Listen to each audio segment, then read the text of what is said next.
This episode of Keeping Tabs is sponsored by Dootloot, your go-to vendor for non-English foils, signed and altered cards, reserve list staples, judge promos, and secret layers. Dootloot has cards for every budget, starting at just $5. It's a simple, no-nonsense card feed updated weekly, with monthly giveaways and free tokens in every order. Join the over 6,000 members on Discord and follow on Instagram at DootlootIG. Welcome to Critical EDH, where Jordan's dumb, but at least he's not ugly. You know? Some redeeming qualities. Dude, shout out to the Mardu Discord. Dude, brutal, Tim and Dargo Discord. They are very funny in there. I had a game today where I won the game if I didn't crack my Lotus Petal to cast Timna, but I did. Because I thought I had the math figured out where I actually had to win on that turn. And I didn't, but I had already cracked the petal, and my ego wouldn't let me take the crack of the petal back, so I just died. Which is why they started this whole thing. Jesus. Sequencing is important, dude. Sequencing is hard. Dude, especially in Thames Blue, you don't have an option. If you fuck up even a tiny bit, you just explode. Yeah. Once you win, yeah. What do you mean you can't? I had to ask for 400. Yeah, right. I had to ask J-Dog earlier. I Timna Halana binned their Hulk and I reanimated it. And I was like, is there any way that Dargo can be on the field when he sacks Hulk? And he can't be, because the sack happens as cost of casting Dargo. So you can't layer it that way. Which is very sad. But I did have a Hulk temporarily, which was pretty cool. That is cool. I mean, Hulk just puts an abolish into play, though, right? You don't need anything else. It does. Yeah, I was thinking about it after, and you could Hulk for Yawgmoth, Pilferer, Encore the Pilferer, make 5 treasures, draw 5 cards. Okay. Wait, so there is stuff you could do. It's just not very good. It doesn't say win game. Interesting. We've got a super full show. I feel like a lot of really interesting things happened this week. It's been a busy week for sure. Crazy shit. Jack's got to go travel. Austin and I are about to go travel. Hire reached out to the community to find out some shit. Apparently, an ancestral recall is going to be in Commander, sort of. So we got a lot of cool stuff to talk about this week. I'm going to start sharing some tabs. Sweet. Let's see. Screening this one. But first, ads. You know it. You love it, hopefully. If you want to come play Magic with us here in Colorado and the Basics guys and a bunch of other people, Siege is going to be insane. Dude, okay. This is crazy to me that there's 81 people signed up for this event, and it is 3 months away. Bro, it's actually nuts. Yeah. For reference, I think we only had 92 total for the tournament this last weekend. Yeah, and the week before that, you had less than 50, right? Legitimately less than 50. I think that this one's gonna be huge. Yeah. Yeah, I just I think that it's so cool that it is just going to be a large tournament, and I would not be surprised if it hits Diamond. I think it will. Maybe I think the LobbyCon's going to be a guaranteed gold. Yeah. Oh yeah. That's true. It's super safe. I think it's going to be crazy though that there's going to be a Diamond back to back. It's literally going to be this, and then 2 weeks later it's Fishbowl. Yeah. Yeah, that is nuts. Yeah. Actually crazy. Also, if you plan on coming to this, I don't think it's a bad idea to buy plane tickets soon, because gas prices are just keep going up. Plane tickets are becoming concerning. Lock-in prices now for sure. I was just looking at this. I'm going to LA in the middle of April, and I got to come back at some point. I was like, oh my gosh, $40 to get out there, $200 to get back. Jesus, dude. Yeah, that's what I'm looking at right now, dude. It's ridiculous.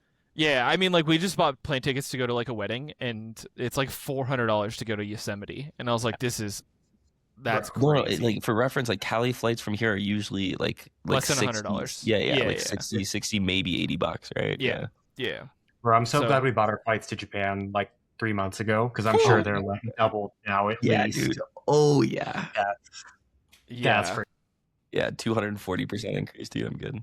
I know that there's also a bunch of people who are already trying to figure out ways okay, I can't come to Siege, but I need the mat. Tim went absolutely dude, the mat's gonna be so sick. It's gonna be so sick. Actually, realistically, both mats are gonna be so sick.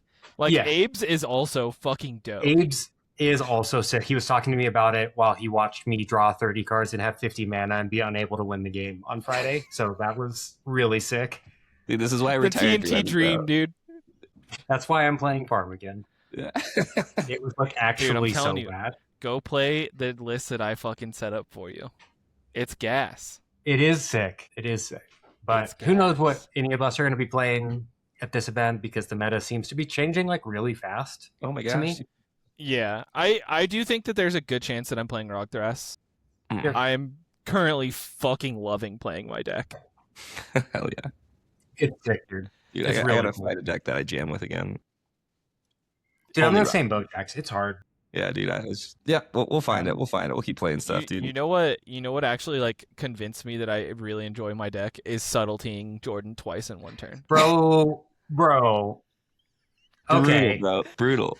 So I'm in seat 4, Austin's in seat 1, and I think you had turn 2 Heartwood. Yeah, turn 2 Heartwood. Okay, so seat 3 Rogthras is like jamming their face off, and I'm like, bro, you have to stop. Like, you don't understand what's happening. You have to stop. Nah, guys, it's a brick wall. I can make it through. I promise. And he's like, nah, bro, I got it.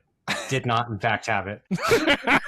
Surprise, dude. And it gets to my turn, and I'm in seat 4, and I'm like, okay, I'm cooked. It doesn't matter. So if Austin has it, he has it. A Cavern GA, and he's like, yeah, subtlety. So then I go again, and I think I voiced first. Yeah. And then my voice gets forced. And then I GA again. And then my Austin noxiouses his subtlety to subtlety the GA again. And I'm like, okay, cool, dude. Yeah, Yep, pass, you got me, dude. pass on You got everything. Die. Fine. Just It's got fine. insight I don't again. care. Oh, that shit was so fun, dude. It I'm was never taking so subtlety bad. out of the deck, dude. It's like Bro. it's actually like my only good tool against a GA, right? Like against Cavern GA. Yep. Like I have like Otawara and Sky Turtle and stuff, but like subtlety is just such a good answer. Unless you because- get there before it's a problem, though, right? Yeah, well, and it's like if I'm using Otawara or Sky Turtle, like I still lose that game because Jordan had silence in hand. Oh, So 100%. like we're just dead no matter what. But like 'Cause, with like, the subtlety, it's like, silencer oh, I flashes. actually like I have a good chance at not dying here. Yeah. Yeah, and then lo and behold, we did get to Austin's turn, and we did in fact die to the fact that he had like 93 cards in hand. Yeah, I think I ended that game with 7 cards left in library. That's Yeah. wild, dude. That's It was wild. rough. Heartwood Storyteller, dude. Good card. Heartwood And Storyteller. also, It's I hate that card, dude. it does make people want to blow their brains out. Yep, that's how I feel every time I see that card hit the table. I'm like, motherfucker. All Okay, right. you know what's really interesting to me about this card, and like I didn't really think about this, right? That like the card forces people to push before they're ready to push, because Yeah, they, that's true. they like can't discard their hand, right? Yeah. They're like looking at 20 cards and they're like, I can't discard all these combo pieces. Like I'm not allowed to. Yep. And it actually makes the game go by faster sometimes because people are like, I have to push. This is my only window. Yeah. Yeah. Like they Yeah. know they're not getting another turn. They have to do something. It's really, really interesting dynamic. It is. The people, I was, joking about this beforehand, and I even made a comment in our league chat earlier today. I'm like, yo, bless Austin for brainworming people that aren't him and Alan for playing this card. Because I have a 100% win rate against this card as long as it's not you. Which I think is really funny, but it But it's creates also a like you dynamic. have reps and practice against this Exactly. card at a really high level, where other people are throwing it in and being like, "Huck and pray, baby, huck and pray, we'll get there." Yeah. Like you have to have your whole deck designed around it. Like Yes. realistically. And you also and you have have to to be really sequence and play comfortable the game playing in the games that we play all the time. Yeah, true. because you have to play the game, which a lot of expecting people aren't. everyone to have deck in hand, right? Which is like you can't burn Dude, a trap early, you can't burn your fluster early, or you just lose the game. What's really, really interesting to me is like, okay, well, actually, there's a hint at the survey that happened with Hire. If that did happen, I think my deck just gets better. Oh, 100%, dude. Yeah. It just becomes all Heartwood Storyteller all Yeah. the time. And no one's deck is designed to do that anymore. For sure. Oh, bro. It would actually be Dude. worse, I think. Oh, you guys, like, dude, everyone would be like, I have no free interaction in hand. Like, I just have Force, Mindbreak Trap, and, like, that's it? What? And I'm like, yeah. Good luck. Have fun. You're dead. Yeah. That's, I got you. fast. Yeah. Did we have so many cool events coming up here? Oh yeah. So we've got the stock up. Mhm. It's the good folks yeah. at Everyone's Yeah. Back Magic. If you want to hear the most heinous Jordan lore of all time, you can go check out my episode with them Dude, war crimes. last week. And then Yeah, Kevin, our Chatterfang goat, just recorded too. So we'll talk about that a little bit later. But this event's going to be sick. It's for a really great cause. So if you want to help play some good cEDH, help raise money for a really important charity here local to Colorado, like this is going to be a great local event. Yeah, I actually still need to sign up for this event. So same. And then the weekend after this is the partner charity event too. Yeah, dude, so we have back-to-back back. gold events. It's going to be so sick. Yep. Dude, there is some spice cooking up for that partner, but dude. Dude, did Jason talk to you about what he's building? Yeah, maybe. No, god damn it, dude. He let you in on the secret? I don't think I know yet. I don't know yet either. He's been holding it close to his chest. So I'm surprised Jax actually knows. My lips are tied tight, but it is freaking cancerous, dude. I know he has 2 lists. He has 2 lists that are like, hey, this is Exodia in the command zone. Like, it's kind of dumb. I'm super excited for both of these. We have been meaning to talk about this for a minute, and we haven't. We have like a really incredible sleeve company here in Colorado now.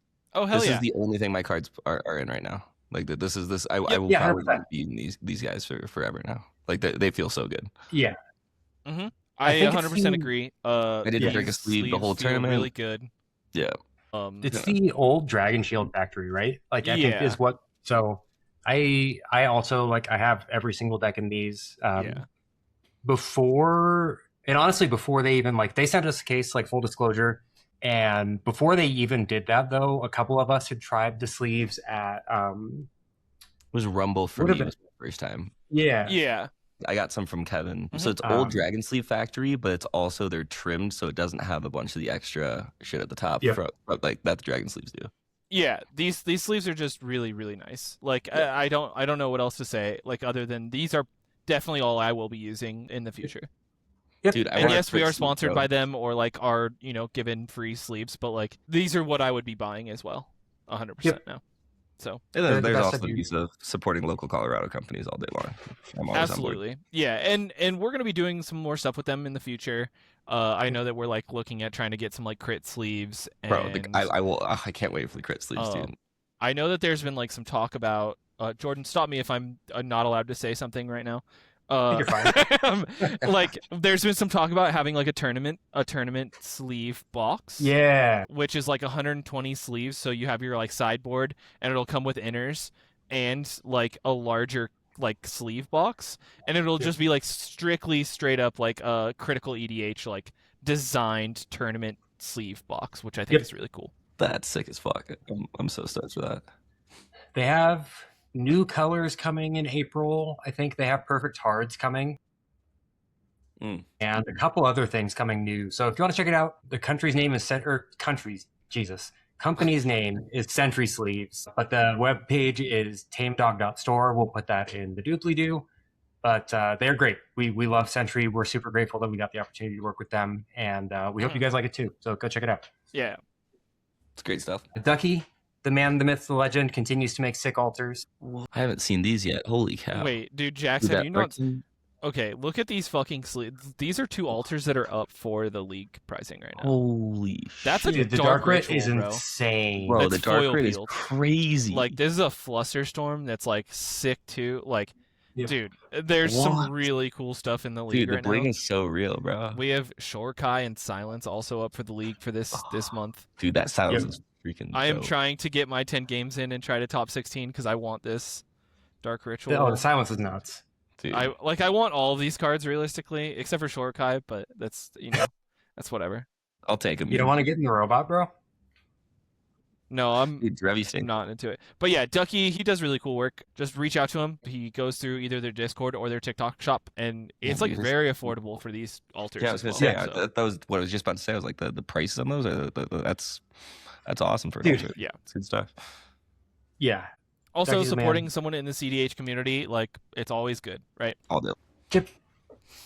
Speaking of in the cEDH community and an artist, Tim, if you are a paid patron of any tier for the Man, the Myth, the Legend, Gold Sabertooth, the savior of local emus, you get free entry to the league. So check out his stuff. The streams have been awesome. All the mats he's putting out now, like the Dahada one he just did is like dude, the super was nuts. so He's sick. been churning out mats lately. Yep. I think there a squirrel one coming too at some point. Yeah, Chatterfang. I think it did just recently. get Did it drop? made. I didn't know if Oh, I It don't was know. talked about yet. Okay, so did it happen? Chatterfang is sick, and we loved him. You know, He's a legend. couldn't be more stoked. So go check this stuff out. Dude, we get to see him this weekend, so I'm stoked. Yeah. Oh, is he coming? Yeah, I'm like 90% sure he's signed up. Sweet. Dude, that makes me so happy. It's gonna be like I'm really excited for this weekend. There's gonna be some killers at this tournament. Dude, yeah, 100%. We've got a quick league update.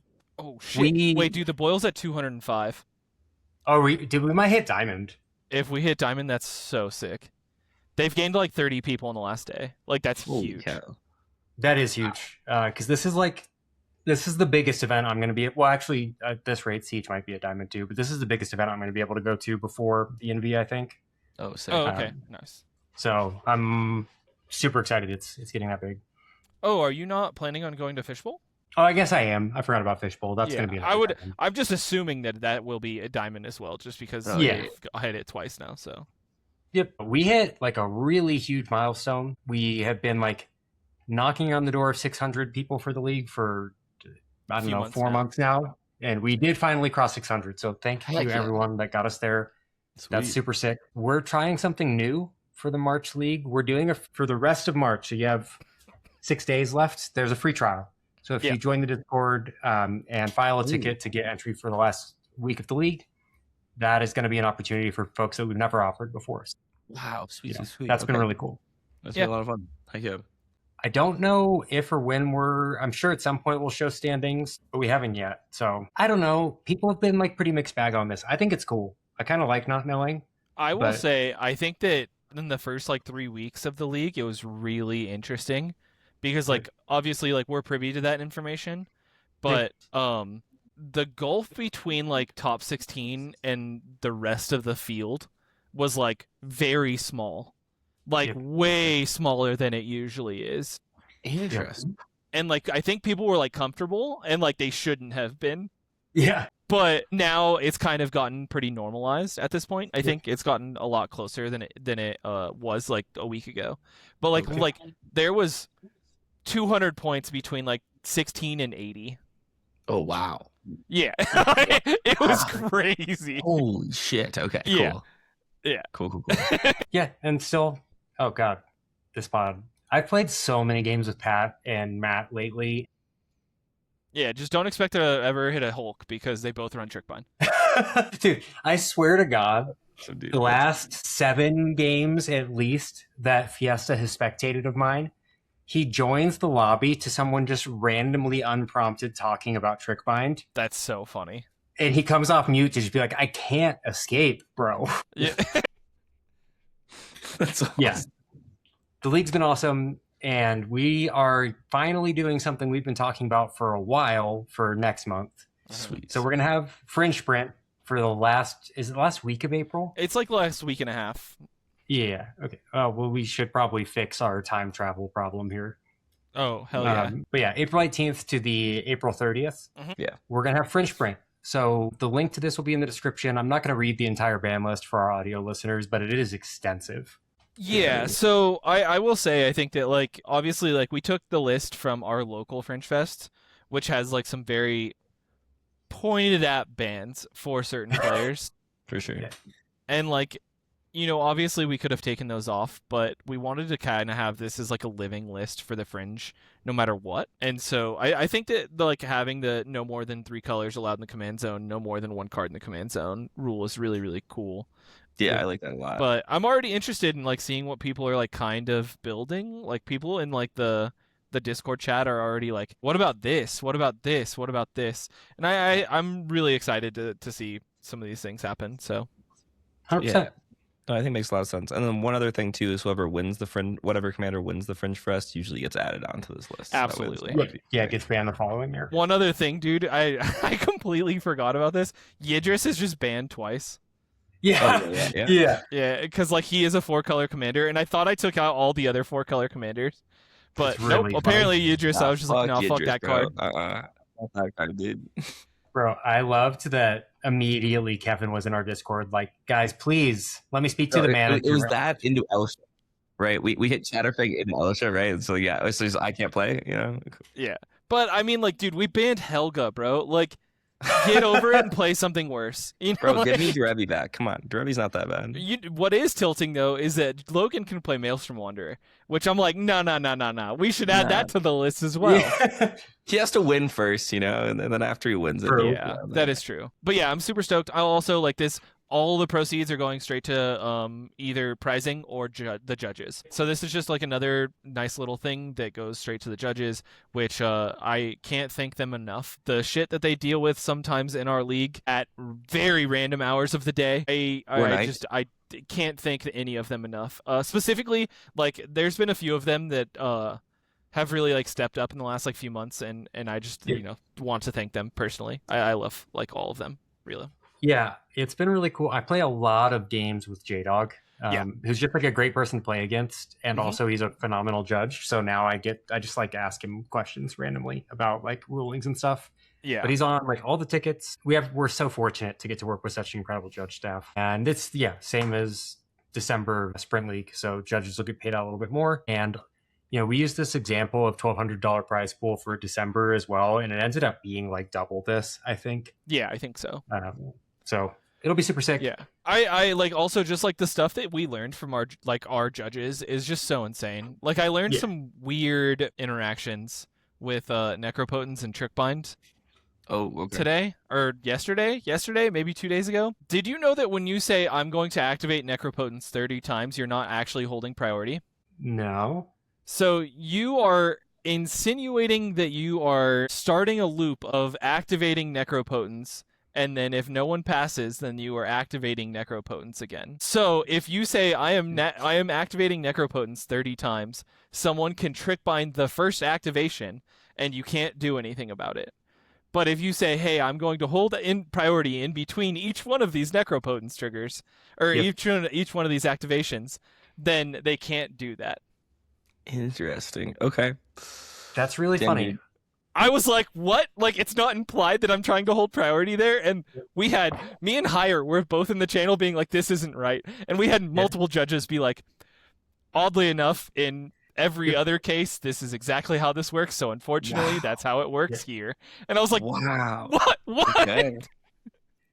I also... That has added my cheat sheet, dude, of just things I need to say correctly. Yeah. I was like, there's no way, dude. Like, that's such a crazy statement. I just learned recently too about so if someone says like, hey, I'm gonna move to combat, and you want to cast a spell as they're attempting to move through phases, the person who casts the spell gets to decide when they're casting it. So we ran into a situation with Raph and Mikey where we were specifically trying to bounce it before they could move to declare attackers. Yeah. And so they said, hey, I'm moving to combat. And so we cast a chain, or someone in the pod cast a chain. And Raph and Mikey filed a ticket of like, hey, no, I actually get to go back to my main phase. Like, you did this as I was moving to combat, which is not how that works. No, yeah. And that's something that I was like interested to learn about, and also applies to like moving to end step and stuff like that. So wait, really? Yeah, the player casting the spell gets to decide when it is happening if the other player is declaring they want to move through phases. Interesting. I mean, so like that's just helped by like be in declare attack step before you actually are able to attack. I would like to do this, but correct, technically, since you said like since you guys did it in main phase 1, they would theoretically be able to like keep doing stuff in main phase 1. Oh, interesting. Theoretically, it's right? Like intention versus like rules of the law. Exactly. Right? Okay. Yeah, it's like to prevent gotchas like this. Okay, that makes sense. Where like intentionality is the most important part. So that was something else I learned that I would have had no idea about if it weren't for our judges. Yeah, that's really cool. I didn't know that. I thought that it was like a gotcha thing. Like I thought 100% people just got you. Yeah, apparently, I guess it is technically possible for the gotcha to happen if you're like brainwormed into it or whatever. But the intentionality like takes precedent, which is interesting. That's cool. That's I like that. Yeah. But yeah, come play in Fringe Sprint, I guess. That is the moral of this story. Mm-hmm. Heck yeah. I guess in the year of our Lord 2026, Eldrazi decks are winning. Bro, 10 days. Dude, it's Eldrazi summer. Dude, homeboy, Eldrazi summer. Just like, yeah, dude, this deck was on fire the whole weekend, which was crazy. Like, I still don't really quite understand how this deck functions. I think we should open the list and talk about it. For sure. Why It is is- Jason it is just named like a Tanya? Dude, It's Tanya Tim Crom. McCrom. That's sure. Yeah. It's right. I was Tim Necrom for the Nice. That's really funny. But yeah, so Jax, you were there. How was this tournament? Dude, this was a shit ton of fun. Good event, tons of people. Everything was a lot of fun. The event center was nice. Bathrooms were clean. Personally, for me, it was all just mid-range slog where it was copy-ristic, a lot of really, really long games. I found, I found like the windows for me personally were like really, really tight. My turn 2 pushes, someone always had counter backup for it kind of thing where they're like there's no ability to really cheese or push really quickly. So it felt like most of the windows for the tournament felt like they were nearing that like 80-minute mark kind of thing where just trying to stockpile resources till the very end. That being said, I scrubbed out, so I was playing the real rough matches. I think I finished with like 2 draws. Yeah, dude, on stream I think it was a turn 3 push behind a silence, and then of course Kinnan had the Rystic and had 4 cards in hand, and 2 of those I think were interaction, and I couldn't beat 2. And then I pushed turn 4 and pushed turn 5, got stopped both of those, and homeboy had more than enough cards to win the game at that point. And that was kind of just like the story of most of the tournament, whereas like I setting up value engines, thought there was a good enough engine where I had some push assurance to go, and just again was 1 or 2 pieces short. And then by the time I went for the second or third push, the rest of the table had caught up. So it was good fun though. Like, do you think that is just do you think the cause of that is just because like a lot of the people that were at this tournament were like Denver and then Waffle fans? Possibly. Yeah, I think so, right? Because a lot of the people seemed like they were already really hip to the Denver meta and had played with a lot of us on the Crit League, which I thought was really interesting, on top of like if they weren't Denver players kind of thing, where like everyone I bumped into seemed like they were pretty prepped to play big slog fests, which was awesome. Yeah, I actually like it was the skill level was incredibly high, and this is what I'm realizing too is when everyone plays really close to like the macro game as perfectly as possible, it's really hard to not draw if everyone's playing for a very similar macro game. And so that's where you have to do stuff where it's like that's completely out of the ordinary, where I'm just like I'm gonna grief you to like break a hole to hope to right, and I gotta get a little bit better about that, I think, because I think it was a lot of just like everyone playing tight macro games going to a draw, whereas really rough to break through. Yeah. But yeah, I think that probably. I think every game, everyone felt like they were. I ran into very few pods where everyone didn't know how to play on the stack really well. That's awesome. I mean, like, that's awesome that the skill level was high, right? Like that. The skill level felt really high over the course of the weekend. That's awesome. It's as you were talking, Jax, there was something really interesting came to mind where for some reason I watch a lot of chess content on YouTube. I don't play chess, but I think it's really interesting. And people will talk about Magnus Carlsen, who's like the current, actually like all-time GOAT probably. Oh yeah, like current best chess player. Yeah. And he is known for making plays that like seem absolutely nonsensical or even like actively very bad. But he's like so far ahead of everyone that like he's playing on an axis that they no longer like understand. Totally. Or he's like willing to play on a riskier axis that we wouldn't normally see. Yeah, so he breaks parity negatively and like it's like, okay, because of this I might be able to win later. Yeah, right. Yeah, he creates chaos that people don't know how to. Yeah, you haven't seen this game state before.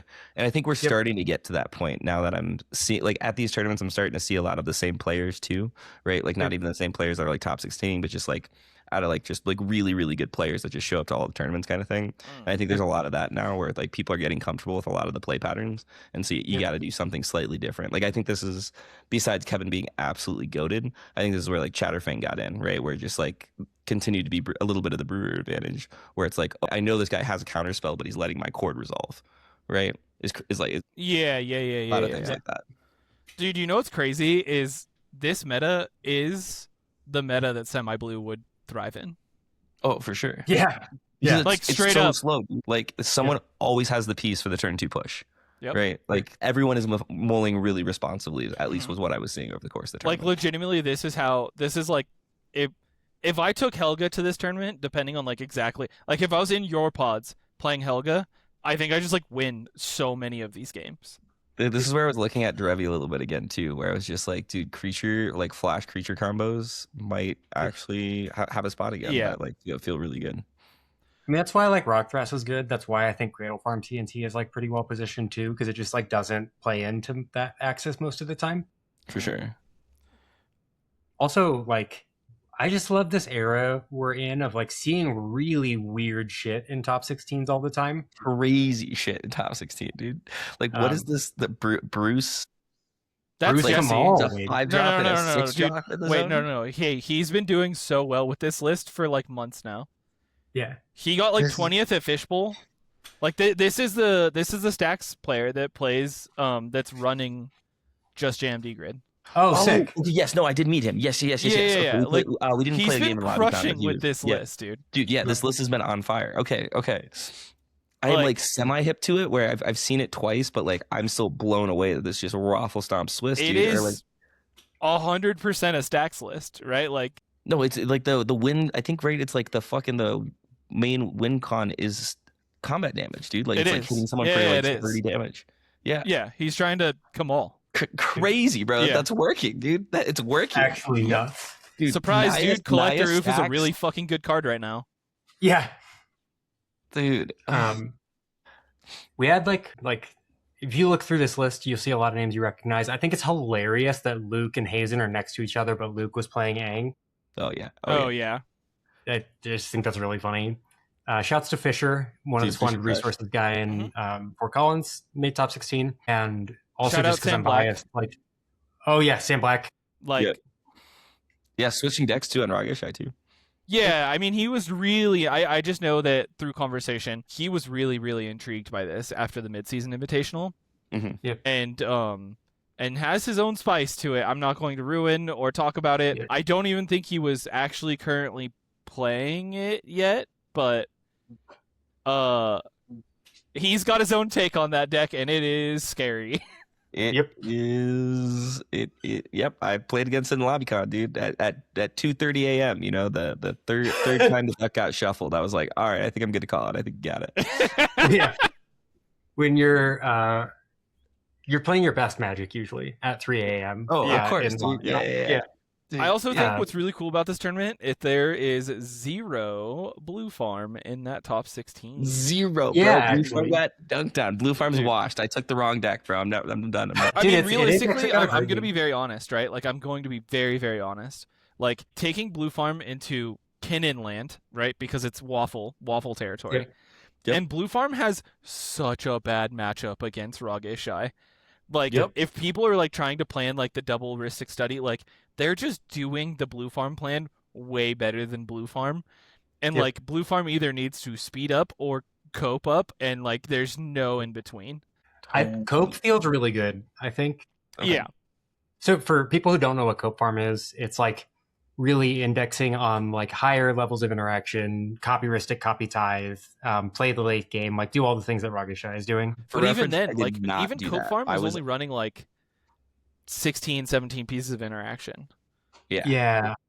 Like no, that's where I like doesn't have the best game plan against Ragesh. No, it's hard to still play that late. Yeah. Yeah, I went much more turbo, where I was like on Strike It Rich and Goldhound, right? And like Goldhound came out pretty much instantly. I think I wanted OBM. I was missing OBM.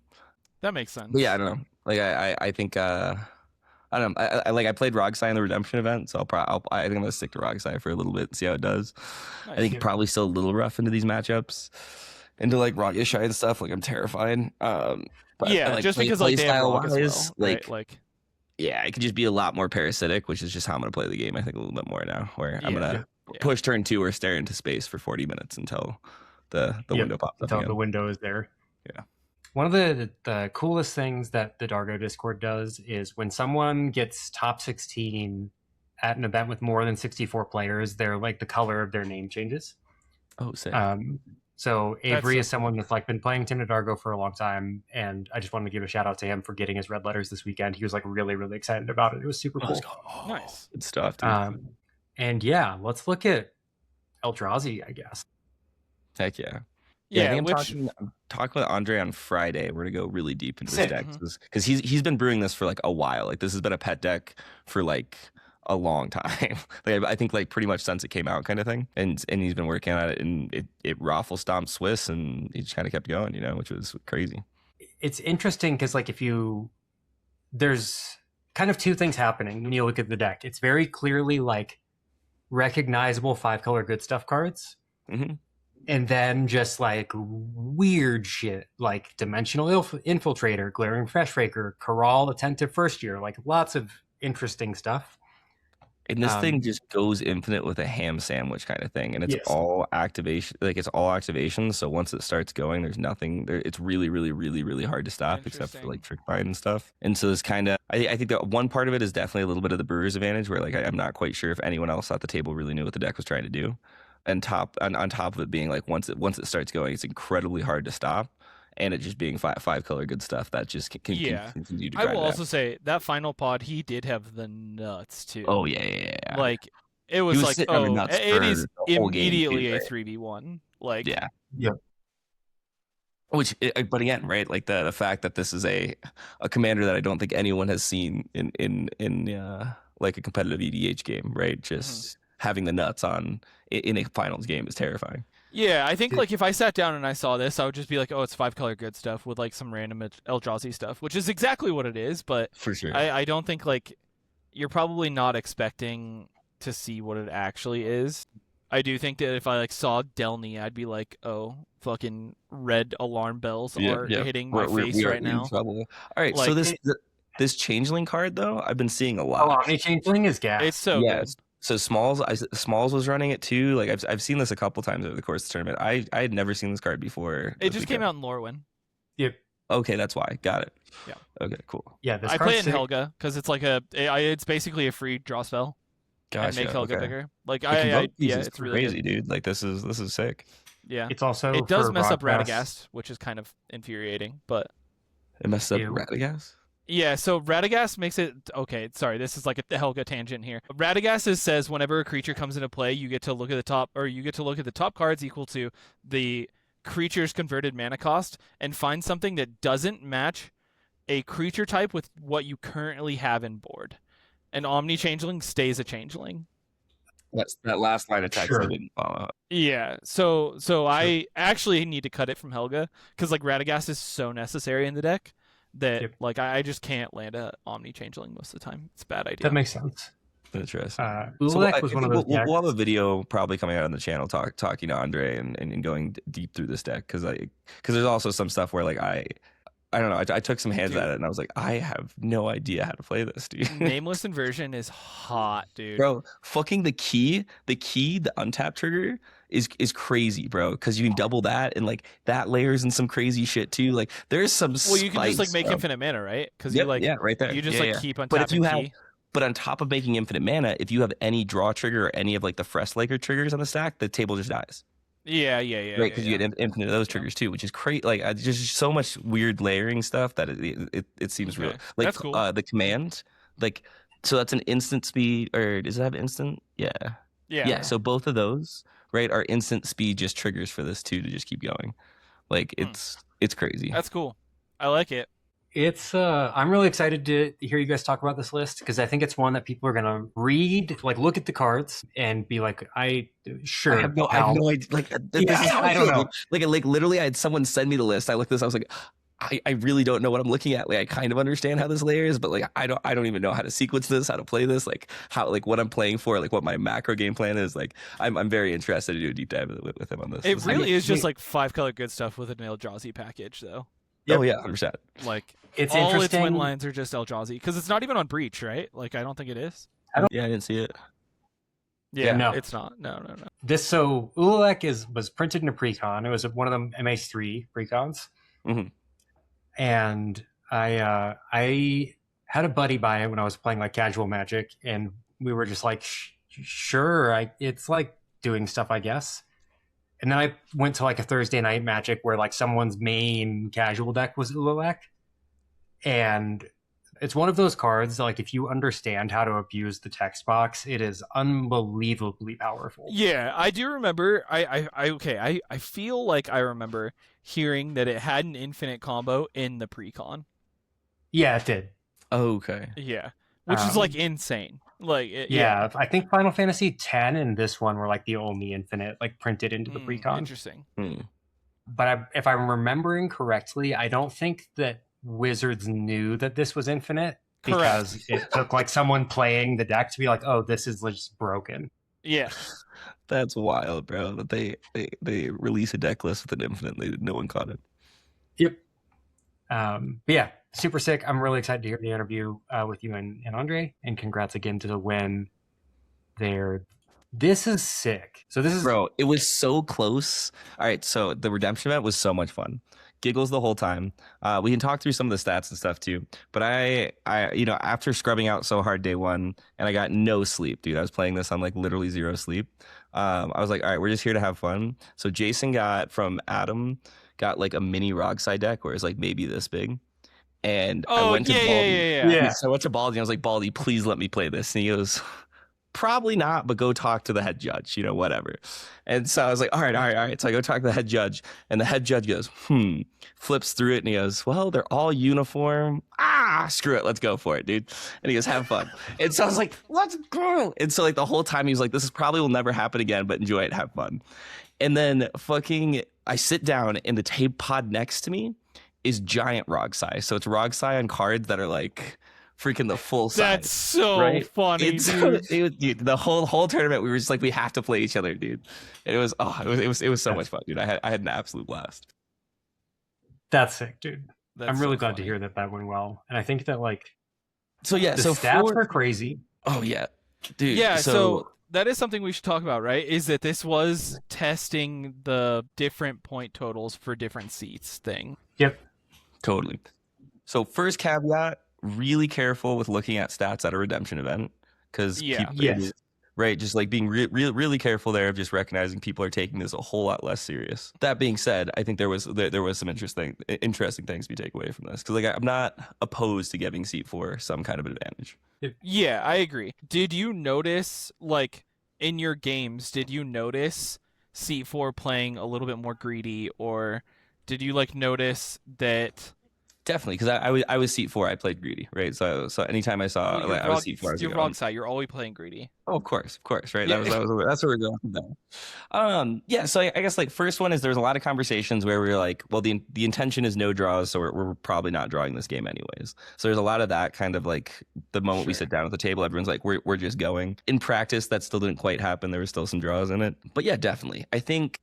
Like definitely in seat 4, like there was a point where the last game 5, the guy Liam there, the only way Liam could have won or like gotten first seat is if he was seat 4 and won the game. So if he was seat 3 or seat 2 and won, or seat 1, he wouldn't have taken the top seat. Oh, interesting. Okay.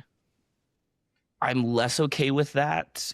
If there was, I would be more okay with that if there was a top cut. With there being no top cut, I found that a little concerning, because I believe. Oh, sure. I could be wrong, but I believe there's a case where like someone with 2 wins and 3 draws could beat someone with 3 wins and 2 draws. That is absolutely possible, because it's the same thing that happens in Japan meta. Yeah, so it's like it can happen, yes. That I'm uncomfortable with if there's no top cut. If there's a top cut, I'm less concerned about that. Yeah. But with no top cut, I think that's really unfair. But besides that, but that to me is just adjusting the points though, right? Like we could do 0.5 points kind of thing. Like I think there's a way to make that not as big of a thing. I also think that like what could be done about this is if we, instead of, okay, currently the tournament software, how it works is if you win, then you start playing against people that also won, right? Mm-hmm. And the tournament software does not prioritize seats as much as it prioritizes points, correct? Right? Okay, sure. Then what happens is like you get into those like if you win your first game, like we all know, if you win your first game, you're out of the Swiss swamp. You like play against good players, right? Yeah, exactly. And I'm not saying everyone's bad players that don't win their first round, but like you know what I'm saying. For sure. Yeah. So I think with like this system, I think the tournament software needs to be like prioritizing seat order instead of point total, and you just play against random people at all times, because then everyone has the same amount of chances, like same amount of points available on the board to them. Oh, interesting. Okay. And you also aren't in those weird situations like you were saying, where like, oh, if Liam wins this round in seat 4, then he goes top of the bracket. Right? Because like it's just, oh hey, we all had the same amount of availables, or close to, or it should like prioritize this, right? Sure. And the problem with that is that you might be playing against random precons in round 5 on your winning in, right? Like, Yeah. But I think like that might be a better situation than like the current tournament situation. It feels weird because like in traditional 60 card, you just like keep playing up, like you just like essentially it just like brackets up, and like you go like the person with 8 wins plays against the person with 8 wins, right? But I think in cEDH, like we might want to explore the idea of seat priority or seating being a bigger priority than point total. I think it's just an interesting thought. It is interesting. And, you know, like Jack said, with kind of a heavy preface on Redemption Event, but just to like talk about the win rates across different seats, right? Mm-hmm. So seat 1, 25.5. Seat 2 got bodied at 12.75. Yep. Seat 3, 19.14. Seat 4, 23.68. And then draw was down below 20% at 19. Yeah. Mhm. And like, that's way healthier than what we normally see as far as like a averaging of percentages. Agreed. I think there was only one draw after 3 games. I think like by 3 rounds in Swiss, I think there was only one draw between all those. I mean, that's crazy. Which was crazy stats, right? Yeah. And then everyone going into it now, everyone was like, okay, we're inching for points now towards the end. Yeah. But like that was wild, I think, too. Well, yeah, like, because like you just like don't ever want to draw in this format, right? Like drawing is getting you 1 point, and a seat 4 win gets you 10. Like, that is very interesting to me as well. And like that is a concern that people like brought up, right? Is like, oh hey, like there will be certain situations where like instead of trying to get a draw, you're just defending the seat 1 to win so that they get 5 points and you get a better opponent win percentage. Mm-hmm. Because it's like better than only getting a point, essentially. Dude, if there was one rule change we made, like sweeping format rule change, I think that defending another player's win should go. Oh, 100%. Yeah. I've been saying that for a while. I will do it to get a draw if I need to, but like I do hate that is legally acceptable. Yeah. Okay. Well, and it's your best out, right? Like you got to play towards your best out. Yeah, 100%. Like there's been like, I mean, I've been like the victim of that, being like, hey, like we have no chance. Like they have 4 counter spells in hand. Can someone put a win on the stack? And like through the collective might of all of us, can we get a draw here?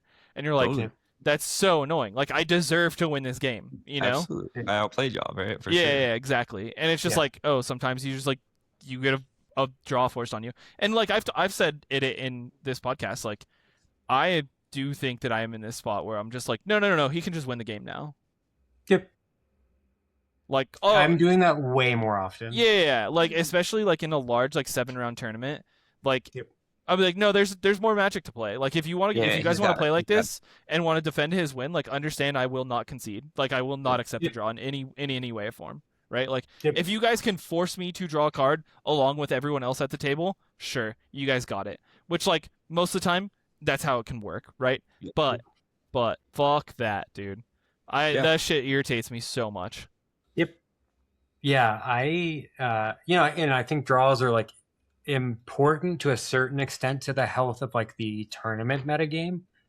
But something else I'm trying to be like a little bit more aware of is like impact to newer players with draws. Mm-hmm. And like when you're newer to the format or like new to the tournament scene and you're like excited and you can't wait and you're like, this is my first time, and then you get forcibly killed by 3 players who just want to draw the game, like, oh yeah, that it's miserable. Sucks. It's miserable, right? It's a really bad experience, and that's not to say that it's not an important part of the meta, because it is. But there's, like everything else, there's nuance to it, and I think we can navigate those situations better as a community than we have. It's just a toxic play pattern that should not be accepted. Realistically, that's what it comes down to. And again, right, it's the hard part too, right? It's because it feels like 3 players bullying 1 player, right, to get the result they want, right? Well, and also like I don't even know how you do like judge that situation. Right? Like, sure. Yeah. Like, I know that they're trying to stop this in Europe, and it's like still not successful because people are like, well, yeah, this is like still beneficial for me. And they're like, well, yeah, like how? And they're like, because I can get a point. And they're like, okay, how is it beneficial to you in this game? It's like, because I'm not losing the game, you know. We're playing a tournament though, right? Like if I get a draw, right? I don't know. I slightly win this battle. It's hard. Chance of the war. Yeah. So like I don't know, because like there's always going to be like a benefit of the the doubt of being like, oh, I just misplayed and I threw the game. It's like, no, like, the fuck are we talking about here? You know? Like, then the judge has to like do an investigation on the table and be like, did you cast a spell because you knew that it was a good thing to do for you? Like, was it positive EV for your actual chances to win the game? It's like, no, of course it wasn't. But I'm going to fucking lie my ass off and 100% tell you that it was. And how do you prove that? And then, like, from there, then if I do make a play that wasn't beneficial to me completely on accident, can I call a judge and have a judge fix that? Like, that seems wild. Like, that like, so fuck, I punted. Right? Yeah. Yeah, I punted, judge. Can I get a restart? Right, like that. Yeah, that's not it's just like, I don't know how you actually like fix it, but I do agree that it like the problems in cEDH go like seed order problem. The draws. I agree with that. It's a multiplayer, right? Like Catan hasn't even solved this, right? Catan has a competitive competitive tournament runs and stuff too, and they still don't have that completely solved, right? Of like, how do you not throw to your friend, right? How do you not make benefit, like the trading system piece, right? And it's just it's the multiplayer politics that is so hard because there's so much nuance to it. Agreed. And there's not a one size fits all. No, of course not. I'm really excited. You know, we have basically 2 weekends in a row now of like trying shit, which is cool. Totally. We have the point system here, and then Boyle is going to have the like game system solve or attempted solve with like scry and different draws and stuff. Yeah. That scares me. But for the peripheral event, not the main event. Changing game rules though to fix gameplay problems. Agreed. Yeah. That does scare me, because that becomes a different. I think that, now we're playing a different game. Right? Agreed. Yeah, I think it's just like we don't want any more stepping stones to include new players from regular Commander to cEDH, and totally. like, yeah, I think that the game system change like really scares me as well. I've been very vocal. It's about, the same as a separate ban list for this. cEDH, right? Like I don't think that's not the right answer, right? No, and the right answer truly is Wizards needs to print more cards that are good in 4-seat, right? Like sure. I've been like very vocal about this, that like it's a design space that they should absolutely like look into, because like there is cards that are like good in 4-seat, right? Like Carpet of Flowers is better in 4-seat than it is in 1st-seat. Gemstone Caverns exists, right? Like there are cards like this, like Dockside Extortionist. I know that's not legal in our format, but like that card is better in 4-seat than it was in 1st-seat, right? Like stuff like that can like be a parasite off of the other players, that like you benefit off of them having more resources than you. Like that is a design space that desperately needs to be like explored from Wizards, and it only benefits our format. Like I think it's such a good idea for that. Like it just needs to start happening. Yeah, and also there's like there's ways to make those cards not so powerful that they don't blow out casual as well, right? Like that I think that is the space that should be explored there versus making complete game rule changes. Yeah, agreed. Yeah. I mean, but it's it's not something that we can do. Like it's just a hope, right? No, and again, and trying it and seeing what it does too is I am curious to see what that play pattern and how that feels for players.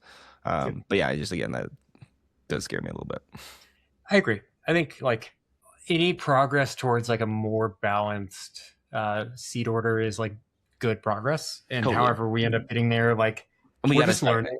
Gotta try things, right? Yeah, absolutely. Yep. And I appreciate people trying stuff, right? Like this is the problem to be solved.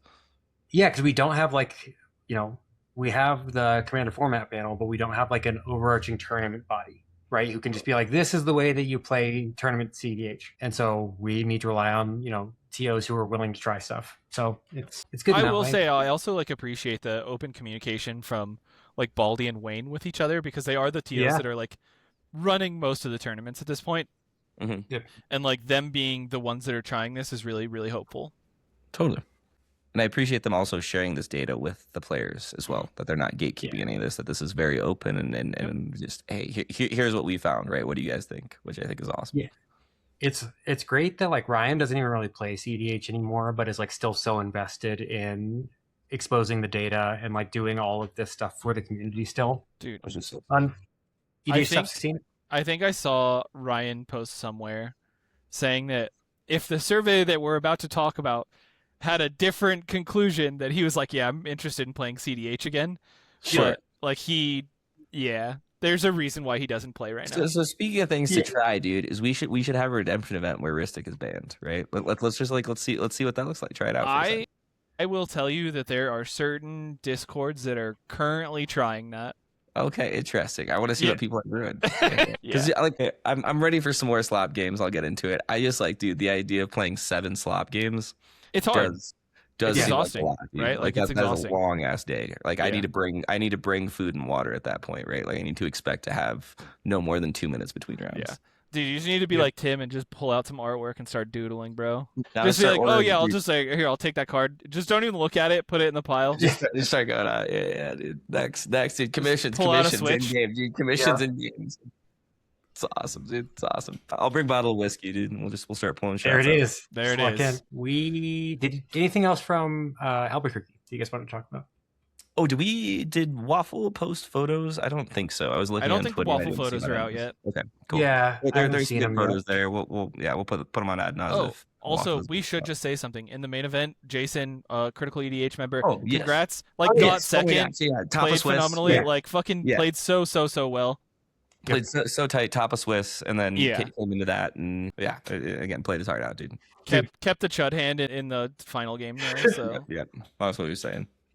Watching that first stream game with Kevin, also, it was funny to see them in the same top 4. Oh yeah, together. dude. Fucking Colorado rocks, bro. We were 4 out of the top 16, I think, right? And then we were 2 out of the top 4. That's gas. Yeah, it's crazy. Yeah, But watching Jason commandeer the Soul Ring and then Force of Will to study, I was Bro. like, oh, this dude shows violence today. bro. And just winning on the back for One Ring. He's like, no one gets anything but me. Fuck y'all, dude. Yeah. Yep. That was so good. Fucking- But that's like we were talking about earlier, right? Is like choosing this kind of like disruptive play pattern that people aren't used to seeing. Totally. Who's expecting a commandeer on your fucking Soul Ring, dude? Bro, Jason commandeered my Sylvan library the other day. What are you talking about? I was in seat 4 and he commandeered my Sylvan library. You get nothing, bro. And he's like, yeah, I'm just trying to force like low resource games. And I was like, unfortunately, that's not happening. Here's a Heartwood Storyteller, dude.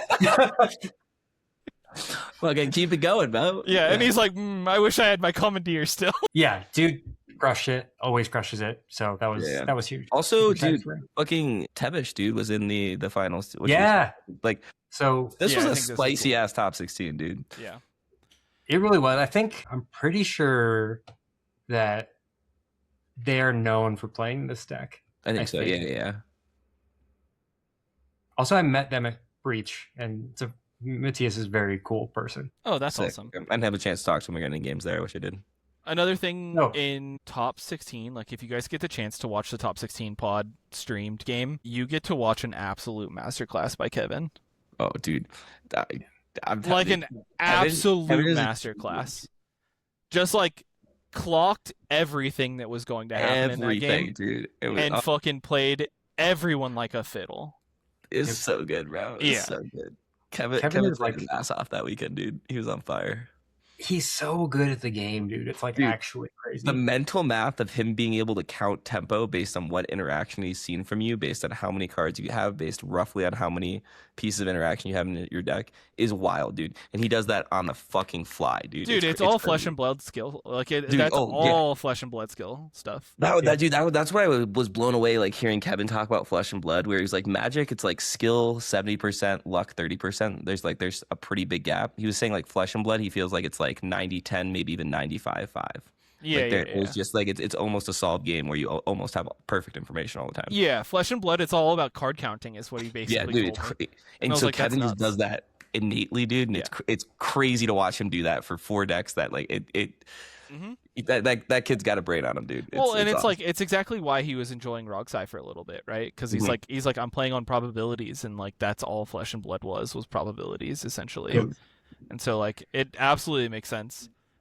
He absolutely bodied us on Rogsai 2 Fridays ago, I think. It was disgusting. Nice. He mulled to 3 and still just like turn 3 absolutely dunked on us. he's seat 2 or I don't know. I don't know the seat, but he turned 1 on Rogsai at LobbyCon against Sam Black too, which was That's so gross. pretty fucking hot.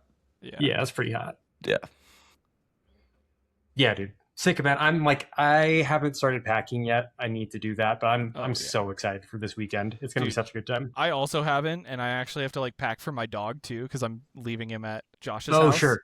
Okay. And so like I'm just like, oh, I guess I don't get to play in the league tomorrow, and I'll just pack instead. Yep. Dude, I had so much fun, man. Like the lobby con was awesome. Like these events are the best, dude. Like, and everyone's so sweet. Like, it was 10 out of 10. You guys are gonna blast the boil, dude. I wish you could Dude, make the it, boil's gonna be so much fun. bro. Well, it's gonna be if flights weren't like, if I didn't have to sell my left testicle to get on a flight, dude. Yeah. I guess we'll finish the Kevin glazing by just saying, if you want to like learn about Chatterfang and learn a little bit more about Kevin, our friends over at Everyone's Bad at Magic just posted an episode with both of those things. Dude, this episode made me realize that like the only thing that you need to not lose against Chatterfang is a mental misstep on turn 1. Because like he just doesn't ever have enough mana to cast Chatterfang if you fucking mental misstep his dork. Yep. Or yeah, I was like, I didn't realize how necessary that dork was for you.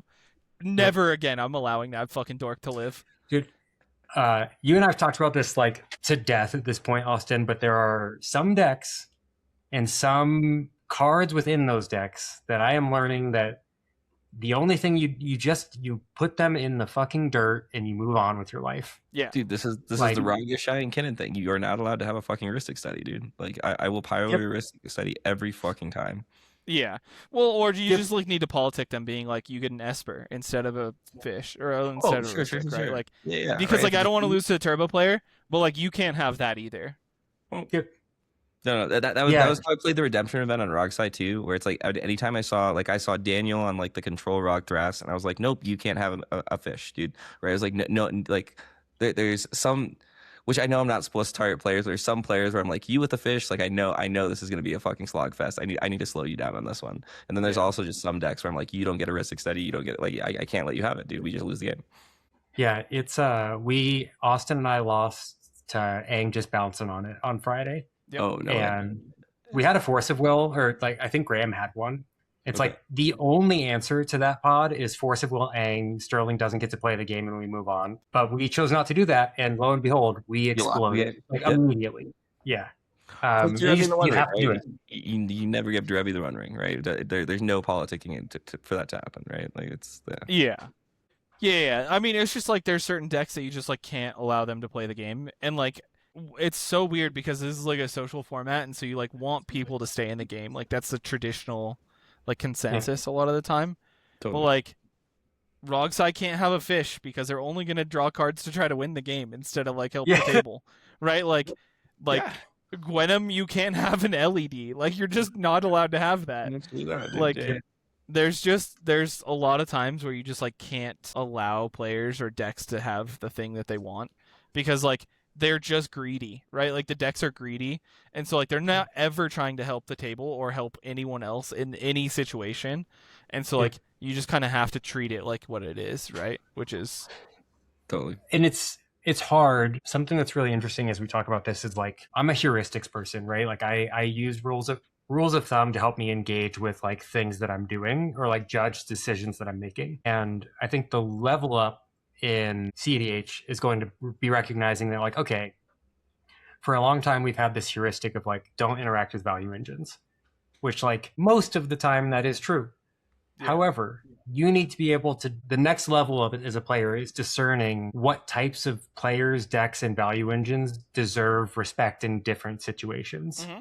And you can't judge that with a blanket statement. You have to be able to like figure that out. Yeah, I do like the like nerfing value engines stuff. Well, I'm like seeing more of these games where it's like there's a Kinnan, a Ragia Shy, a blue farm, and a blue farm, right? And 3 of those decks kept copy Rystic, but not Rystic itself. And the other deck plays the Rystic, right? If you're not the one playing the Rystic, I'm going to counter that first Rystic 9 times out of 10 to be 100% real in those specific pods if everyone's controlled that. Yeah. Right? I'll be very honest with you. Like this Friday at locals, like the week that you guys were all down in Albuquerque, I like kept hands like that, and we both me and the blue farm player and like the Kinnan player like revealed our hands afterwards, and we're like, oh yeah, we all kept copies, like we're fucked, right? Like totally. And like truly, I think that's like such a like obviously in a mold of 4, like that's fine, right? Like you're like, oh okay, like this is an acceptable 4. Like I just have to hope, right? But I do think that I'm less inclined to keep those hands right now because so many people are just like on commandeer hands or something like that, and it's just like, oh, this is bad, you know. And it's actually why I'm prioritizing Heartwood so much, right? Because like your copy enchantment and your mirror maid can't fucking copy this shit, and if it does, sign me the fuck up. Right? Like, everyone draws 2. I'll play this game, dude. Yeah, exactly. Like, but obviously, like if I find a Rystic Study hand, then I'm very, very down to keep it. Obviously, yeah, of course, like, yeah. I kind of am starting to agree with you. I do like the maybe not countering a Rystic Study, because like the second or the third one might come down, but like talking to the table, being like, hey, like, what are you guys doing? Because I will counter this. And if like no one wants to give me assurances, I'll be like, okay, how about a nerfed version of it, right? Like, okay, treat that Rystic like an Esper Sentinel until the next Rystic comes down, and then you guys can have parity. I'm okay with this, right? But I think that there's a lot more conversation happening around like what the actual plan is for that card. And I also really, really enjoy the fact that the meta is trying to adapt to what's currently happening, right? Totally. Yep. All right, so speaking of which, of frame of references that I was noticing at LobbyCon was in those high resource games where it's like 3 or 4 control decks that are trying to play the high resource game, is on those stack wars, not letting one player sit out of it. Where it's like if everyone has an engine and I'm watching one player not interact at all, I'm just going to randomly try to chain a vapor one of your engines to make you fight on the stack now with everyone else. Sure, I think that's it's like dragging all 4 players into the stack battle now, because if you're just gonna 1v1 while one other player sits, that player that's sitting will win the game, right? And so it's like, how do I not let you sandbag? I'm in such a weird situation, because like a lot of times where I'm seeing a player have a Rystic Study and someone else have a Rystic Study, and I have a Heartwood Storyteller, I'm like I'm just like, oh, I'm not countering shit, right? Yeah, it's not my problem, dude, right? I have literally started offering this, being like, okay, I will start interacting with this stack, but your guys' Rystic Studies are turned off for the rest of the game. We are playing a Heartwood game. Mm-hmm. Yep. And if they say no, then I'm just like, all right, pass. Don't give a fuck. Pass, right? yeah, pass. And it's priority bully, right? And then you get to that where it's like, at the very least, like, I know you have 40 cards in hand and you have 5 mana open, right? Sure, you can't counter the spell, but I know you can cast a spell, right? Oh, yeah. Like, and if you don't cast a spell, we lose here, right? And if you want to lose here, that's fine. I'll take the loss. Yeah, this happened at Locals like 2 weeks ago, where Jason had 4 mana open, a Rystic, a Fish, and I had a Heartwood Storyteller, and he's like, Austin, you've used nothing. And I was like, that's intentional. Yeah. I have like 15 pieces in my hand. I'm sitting here. I'm not casting a goddamn thing until you go below 4 mana. Like, it's not happening. It's not. I'm not doing it. Like, I refuse. And that's where you are in the seed order, right? I'm not the one that has to do it, right? I'm not the last line of defense. So I'm not doing it's like you have your whole deck in your hand. I don't give a shit what you do.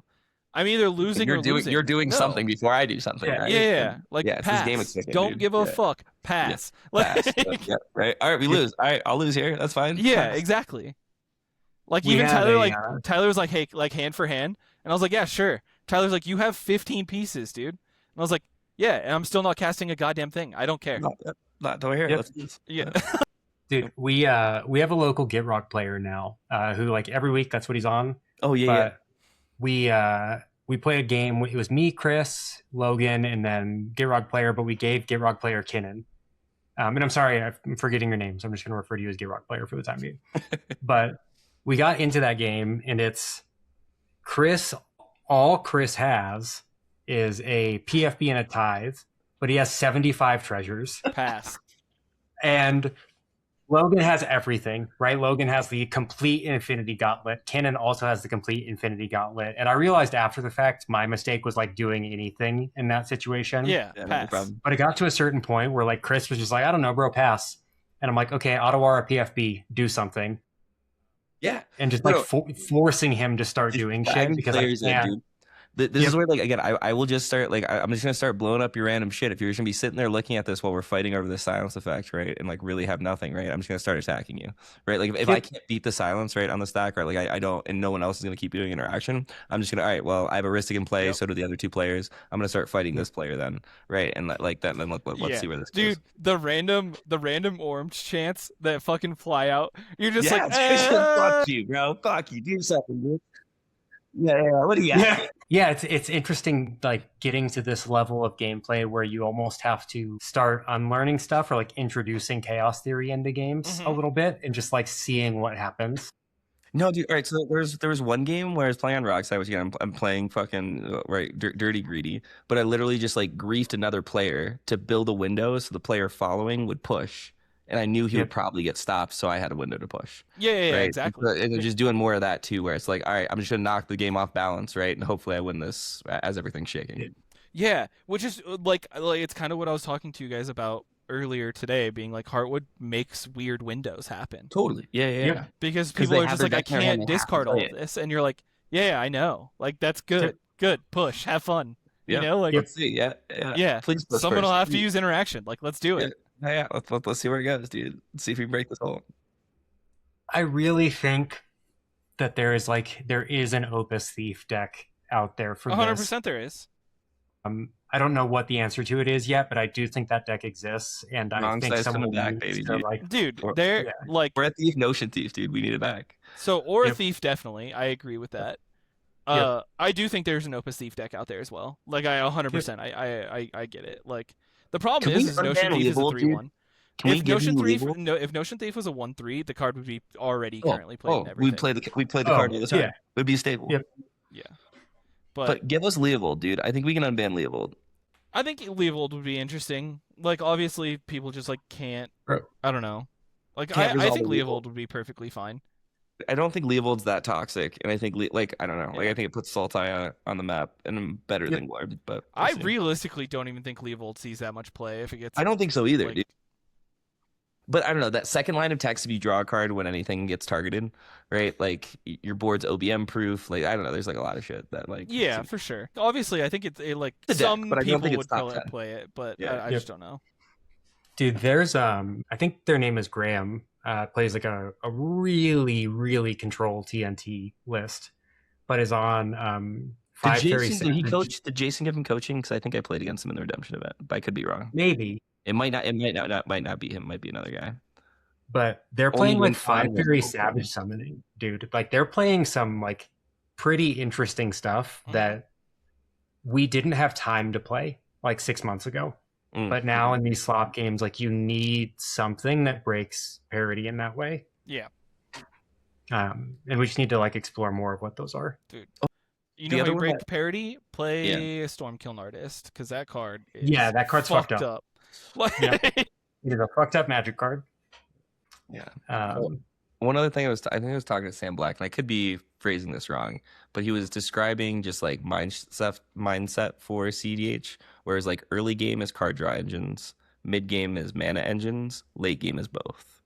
And I thought that was an interesting way to think about the game. Well, and he's like completely shifted his opinion on that now, right? Like because he used to be like make mana then draw cards. Correct. And after conversations and after playing these like larger tournaments and playing specifically talking to the kiddos, dude. He's like, no. It needs to be draw cards first, then develop mana. Like because you draw cards into mana. Yeah, exactly. And it's like Blue Farm's plan. Like that's always been Blue Farm's plan is draw cards into mana. But yeah, I think that he's like I was playing Blue Farm without fucking Ancient Tomb, Mox Diamond, or Chrome Mox for fucking 2 weeks, bro. I was like, oh, Farm has such a mana problem. Maybe because I wasn't playing any fucking mana, dude. Oh, you mean like when I was playing at Royal Rumble and I had no Dark Ritual in my deck that's trying to play a fucking Necropotence.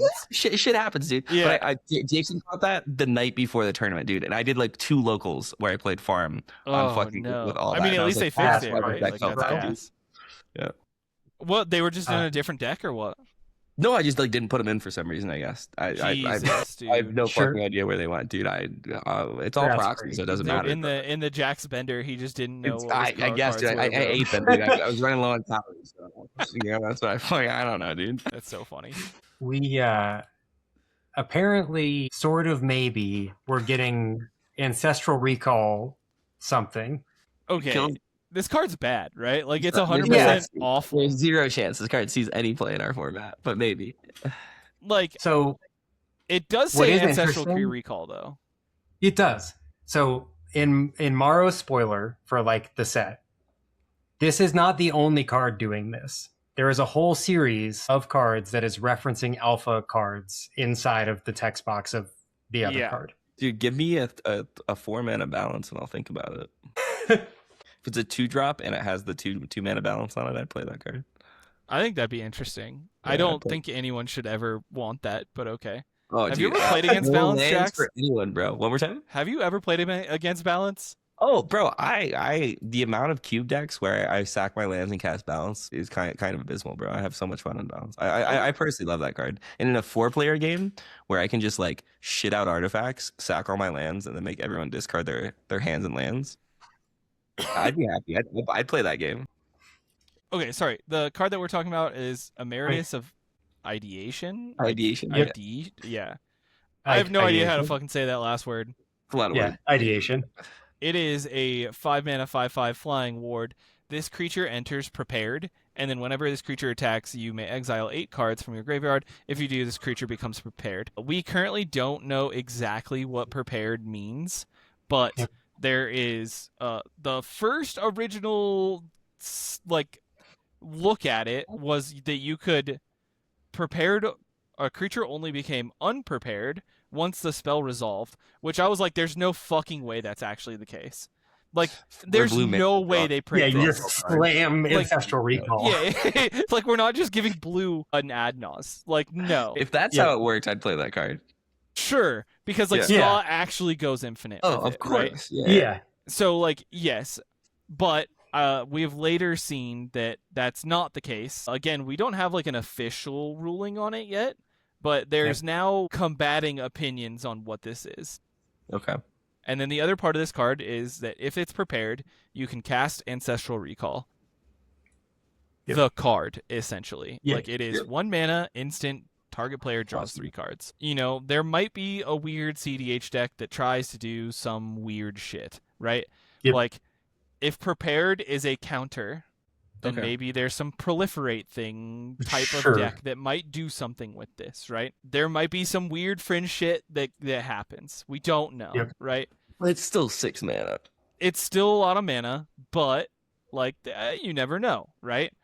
Where I do think this card is going to see play is I think this is insane in Standard. Oh, like this in a control deck. In a legitimate like a Jeskai control or a Grixis control deck that like you run 2 copies of this and everything else in your deck is either value or disruption, then and this is your like way to get over the line, like this is exactly what a control deck wants, right? Exactly what it wants. So I don't know. I think it's cool. I think it's like cool that they're exploring this like, hey, we're gonna print reserve list cards without actually printing reserve list cards thing. Because, you know, more of that. Sign me up. That sounds great. Let's get some snow covered dual lands. Because I was just gonna say snow covered Tundra coming to a store near you. Yeah. Like let's just get them, right? Like fuck yes. Get them to us, dude. Crash the market. We'll be okay. Yeah. But I think it's cool. It's cool as a like design space. Do I think that this card will see play? Probably not. I think it's not good enough. It's like pretty aggressively like not mana costed well. Yeah. But if there's a black version that's cheaper that also lets us cast Dark Ritual, that might be playable, right? I think I'm expecting to see at least a handful of cards out of this set that are like unbelievably strong. I don't know why I have that feeling. Yeah, I can see it. I just do for some reason. I mean, traditionally, like Strixhaven, like 4 staples out of this that like just become staples in decks. Yeah, like Strixhaven is a set that like there's traditionally a little bit more spells than there is creatures, or than previous sets, right? True. And traditionally, spells are the shit that sometimes is broken. So like, I think on average, I could see it happen for sure. Yeah. I feel. But I guess it's not the one that makes me do square math, though. Fuck that card. Yeah, that's dumb. So I don't know. The spoiler season for this set is like super late. It comes out in like 3 weeks or something, and we're just getting spoilers now. That's crazy. Yeah, so we'll have to see like what else shows up. But interesting. This is definitely the topic of the 2 hours, and we're already at 2 hours. At the behest of like us, but not us, like a few people. It was all off of the Croche, really. Oh, that's right. Yeah, the Croche is like the one who like really pressured Hire into making this survey, and it started in a conversation in the back rooms. But yeah, it was basically the Croche. And I think this is a really positive thing. So basically, what happened is After Sam was talking about Rystic Study on Twitter, and Twitter once again had a cEDH related crash out, even though all the people talking about it don't play cEDH. Bro, that blows my mind, by the way. Like, what? Why? Yeah. How, dude? Like, what? Why are you talking? Every time. Dude, the first comment was, "You're a moron." And I was like, to Sam? Cool. Yeah, I think dude, the number 5 comment up there was like something like, I don't play cEDH, but here's my opinion, right? Yeah. It was like, how do you start? Why, dude? Like, shut the fuck up. I don't know. I'll have to find what I think is probably the funniest tweet ever written by Julian yesterday as part of this conversation. I'll pull it up here in a second. It was hilarious. But anyway, Hire put out a survey to ask people how they felt about banning or not banning Rystic Study, and we had 1,000 responses in like an hour or less. Yep. And now we're at 2,500. That was as of noon today, so we probably have more. It's a perfect 50-50 split. It's like 49.8, 50.2. Yeah. Wow. Yeah, it is. It can't be closer than a 50-50 split. And part of this survey was like answering like, do you play cEDH? And like overwhelming majority was yes. The answer is yes, right? And so like 2,500 responses is like a third of the tournament going cEDH players. So like, yes, this is not reflective of the entire community. And I want to put that out there, as most surveys are not, right? But it is a good portion of it, right? But a 50-50 split just screams to me that this card is never getting banned. Yeah. Now, don't get me wrong. There has been cards in other formats that have been banned with like less backing than this, right? Because it's a play pattern issue. And if Wizards thinks that it's a play pattern issue versus like the community support issue, like they will still make a ban happen.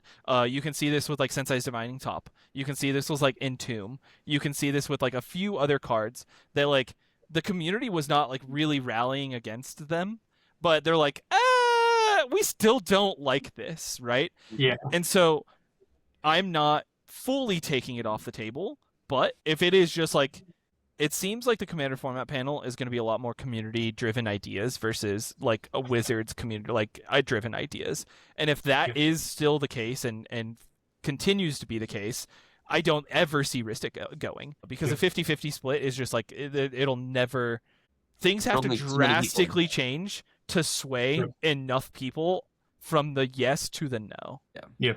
And vice versa, right? Like, yeah, exactly. Something that Austin and I've been talking about recently is like, a lot of the complaint around this card is it forces every game to go to time. Like there's too many triggers, too many things. And maybe it's just because like Denver has been kind of like ground zero for Rystic Slop for quite a while. But we don't go to time as often as you would think. And we have winners in a lot of our games. Mm-hmm. And I think that the part of this is like, yes, what we talked about earlier, turning these value engines, like your Rystic is actually an Esper, or like negotiating with the value engines, but also like, as you get more comfortable in these environments, these hard resource environments, your decision like trees get faster and the play patterns aren't nearly as unbearable. Yeah, well, and like I had a long conversation with Max P about this in our channel. And like we could not disagree more about like everything involved in this conversation. And you know, no hard feelings towards me or Max. Like I fucking love Max with a passion. Like I love that guy. He's amazing, right? He's amazing. But I firmly do believe that like the problem with like us hitting time is like truly like, first of all, this is no blaming judges at all. I want to start that with this, right? Judges judging cEDH events are already in this like weird no man land, because like there's no academy for them. It's not real, like it's not 60 card Magic, which is like what they're used to judging. We play in a social format where like slow play is kind of accepted but not really accepted. I do think that I was playing in a pickup tournament with Hire, and in multiple times throughout a game that he was TOing, quote unquote, if like game actions weren't being put on the stack within like a reasonable time, he literally would just jump in the channel and be like, game action or you pass, like you have 3 seconds, 3, 2, 1, pass, right? And like I legitimately think that judges need to be doing this and like need to be like jumping in when there's over politicking, right? Especially on stream. Yeah. Especially on stream.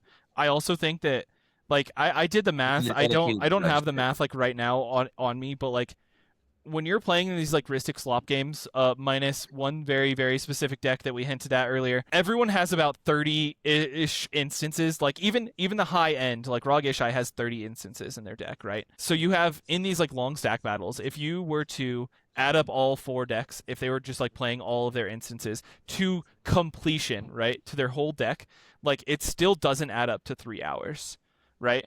And so like even if you were to give a full minute between from a cast spell to resolve triggers to another game action happening, it's not even close to 3 hours.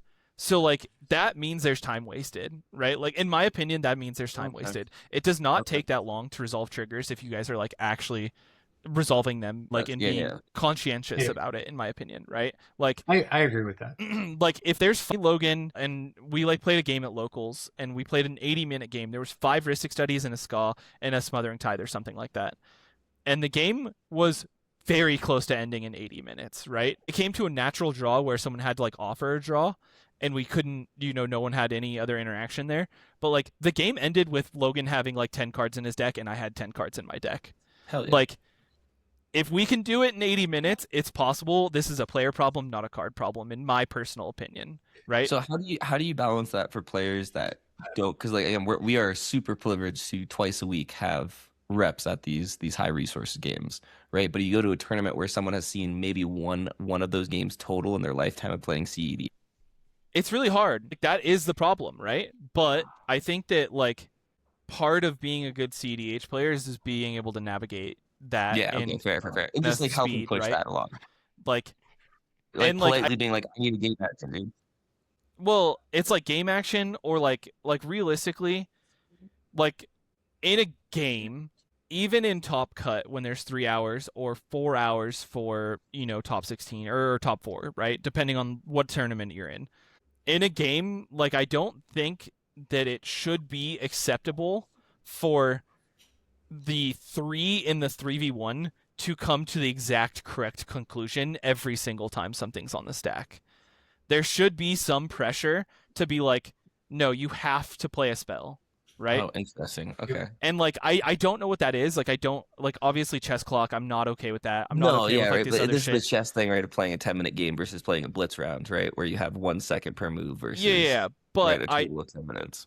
Do think that like when we're in these games, like there needs to be pressure on priority, right? Like it can't be like, oh, this is what I have, this is what I have, this is what I have. Oh, okay, you use this, you keep that for the Mindbreak Trap, you keep that for the Flusterstorm. Like get it that those conversations should happen, but like they need to be happening in a timely manner, because like we shouldn't allow perfect information, in my opinion. Sure. Like I like, and that might be like a divisive statement, right? Like, but I do think this is why we play the game though, versus playing chess, right? Like, yeah, exactly. Hidden information and to make misplays and to and guess what? Like that's how you learn a lot of the time, right? It's like you misplay and then you start realizing like, oh, Flusterstorm is way better late in the stack. Silence should happen to maybe protect a window. Mindbreak Trap should just basically never be played until like the very, very, very, very end, right? Like, like you start learning these like your like bait pieces, your throwaway spells, and like.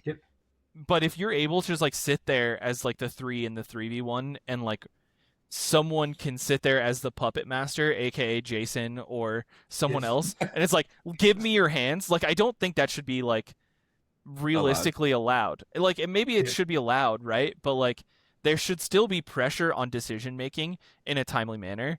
And like I know that we say like, oh hey, you can use like MTRA 4.1, but like I still don't think people use it enough, right? Like I will ask for game actions and then like wait for like 2 minutes, and it's like no, it should be a minute. Like it should be a minute, or you pass like the spell resolves, right? What was something that was really interesting once is I was like deep in the tank trying to make a decision about something, and I was like, hey guys, I just need like a minute or two. Like, and the other player was like, I'm going to set a timer. You have 3 minutes. And that 3 minutes felt like 10 seconds. Yeah. Like the amount of time that's actually lapsing is like significantly longer than it feels like it is when you're the one trying to figure it out. Pressure's on. You have 40 cards in hand, right? You have X amount of mana. You're playing a 4-color deck, so every pip matters, right? Like there's a bajillion things to calculate in there. So yeah, no, like your brain's firing a million times a minute, and still over those 3 minutes, you can only run through maybe 50% of the scenarios that you want to run through, right? And yeah, I don't know. Right? Yeah, that is a tricky. But like, guess what? Like this is also, it's not just like a problem in these like slop games either, right? Like it's a problem when someone draws 35 cards off of Necro. Oh, 100%. Right? Like, I'm sorry. Like, I get I it. have 1 minute to convert my 30 cards that I've drawn off of Necro. No. But you should be putting game actions on the stack, right? In between. Like, don't get me wrong. If you like draw 35 cards off of Necro, I think you should have there should be a grace period of like, you can have like 3 or 4 minutes to like look at all these cards, right? Like, I get it, right? But like, once you're putting things on the stack, like, it's go time, motherfucker. Like, put shit on the stack, you know? And like, I don't know how you can actually like solve that problem, but I truly do think it's like a behavior issue, not necessarily like this card that is like forcing this thing to happen. You know, and I think just to start with, right, on that, to help change players' behaviors there is, I think it is our job to keep pushing the game along, right? It's the other 3 players to be like, hey, we need to make decision needs to be made, right? Or if you're the player that's getting 3v1'd, right, you need to I need game action. I can't have you guys sit and talk for 5 minutes. Yeah. Right? Which, like, we have every right to do as the player, right? Like, 100%. And we just need to leverage and use that more still, right? Like, that's still being really underused. It is really underutilized, and like, I think that especially in these like top games, like, if you're the one pushing and like you're just allowing them to talk, like, you're asking to get blown out, right? Oh, no. I lost one game because literally I let this happen, where their initial target, and they talked through it and they eventually found the right target. Whereas if I would have just pushed for a game action, players would have targeted the wrong thing. Right. Like, the first 4 things they talked about was wrong, right? If any of those 4 happened, I would have been fine. But it's eventually one player caught it, right? Yeah.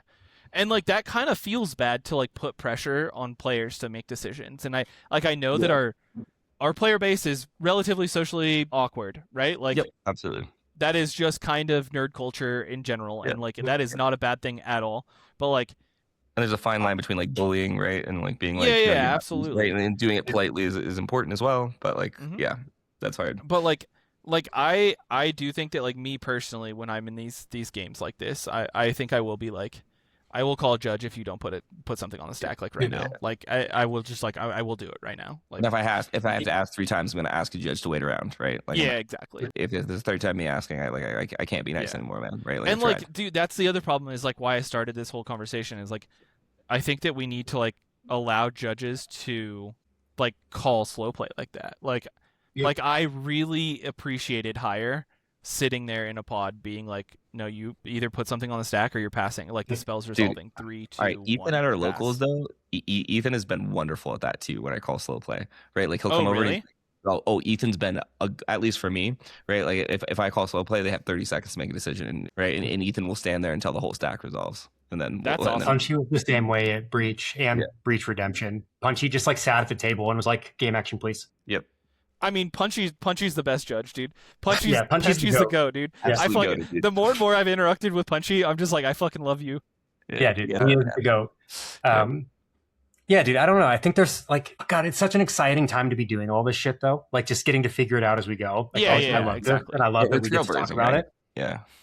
One thing I was thinking about, like, generally, I think the like quote unquote cEDH versus cEDH discussion is really fucking stupid, and Agreed. it's all cEDH. Leave it that way. However, don't be playing quote unquote kitchen table cEDH with your friends and asking for game actions. Like, sure, most of the time, unless you're like specifically trying to practice for this environment. Yeah, absolutely. But also maybe do that because start instilling that culture, right? Like, fair enough. If you and your friends are never going to go to a tournament, sure, I get it, right? If you and your friends do have an interest in going to a tournament, then probably actually doing a little bit of that and not practicing bad habits is probably actually the right move. I agree with that. Like, I'm not joking. Like, this is something I've talked about. Like, I'm the harshest critic of myself, right? Like, and if I punt a game and I had a better out, then like, I'm never fucking making that goddamn mistake again, right? Like, and like, pressuring these actions, like, yes, someone will punt, right? But like, I think that's okay. Like, I think it's like a good thing to happen, because like, if we keep allowing this like behavior, then like, it just becomes the norm, and like I don't think that it should become the norm. Agreed. Yeah, you can go in the tank and you ask to go in the tank, right? There's some room there, but like again, I agree. Like once you start going, right? Like I think you got to play it out. Yeah, and like be okay with losing. That's my attitude has changed a lot over the last probably month specifically. I'm just like, I don't know, bro. If I lose, I lose. I'm gonna make a decision. It's fine. Yeah, 25. Exactly. Sometimes you fuck up. Sometimes you get it wrong. Whatever. 25 is still good, right? Like 25 is really good. Yeah. Like Yep. like the top players, right? We're like our high 30s, maybe 40s, right? But like anyone, like again, the above average players is like 25%. Yeah, and it's crazy. Okay to lose games. Be okay with that. Totally. And also in a tournament, you have 7 shots, right? You have like if you're doing a big tournament where there's 7 rounds, right? Like you're not expected to win all 7 of those, right? So it's okay to just lose. You're going to lose some of those, and it's okay to lose some of those versus like, versus try to play it perfectly and then burn in all your tank for the last game, right? Like, I don't know.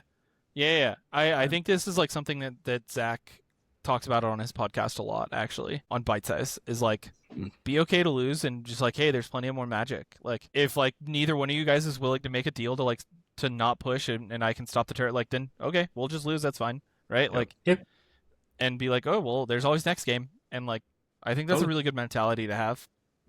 People start acting I've been doing this in the league a lot recently, because I think something I've observed. I think of the 6 of us, I play in the league the most. And Austin's like, I think I've gotten maybe 10 games total. I need to bro, I'm at like 70 this month or something disgusting. Holy like shit, it's really good bad stuff, dude. Okay. Yeah, but like 80 of those are fucking Tim Dargo, so they don't count.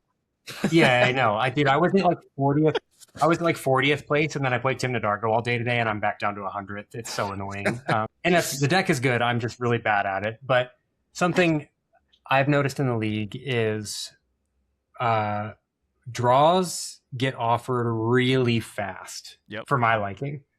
And I just say no. I have that conversation, like Austin just said. I'm like, I don't know, bro. If you guys can't come to an agreement, we'll lose. I don't care. It's fine.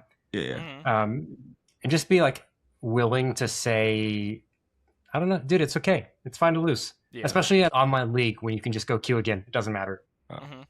Let's go next. But yeah, let's go next. And like, if we lose, we lose. But if there's an opportunity to play more Magic and play Magic at a high level, like I would way rather see that happen. Let's let it happen. But at the same time, I'm not going to get bent over a barrel for where you have no leverage over me, right? Like I'm not 100%. Not taking a draw where you have no leverage over me. Like, okay. Yep. I wanted to share Julian's tweet before we go to our patron questions, because I think the shit is hilarious. This happened like as people were talking about like what are you supposed to do about Rystic Study and why. So you remove Rystic Study.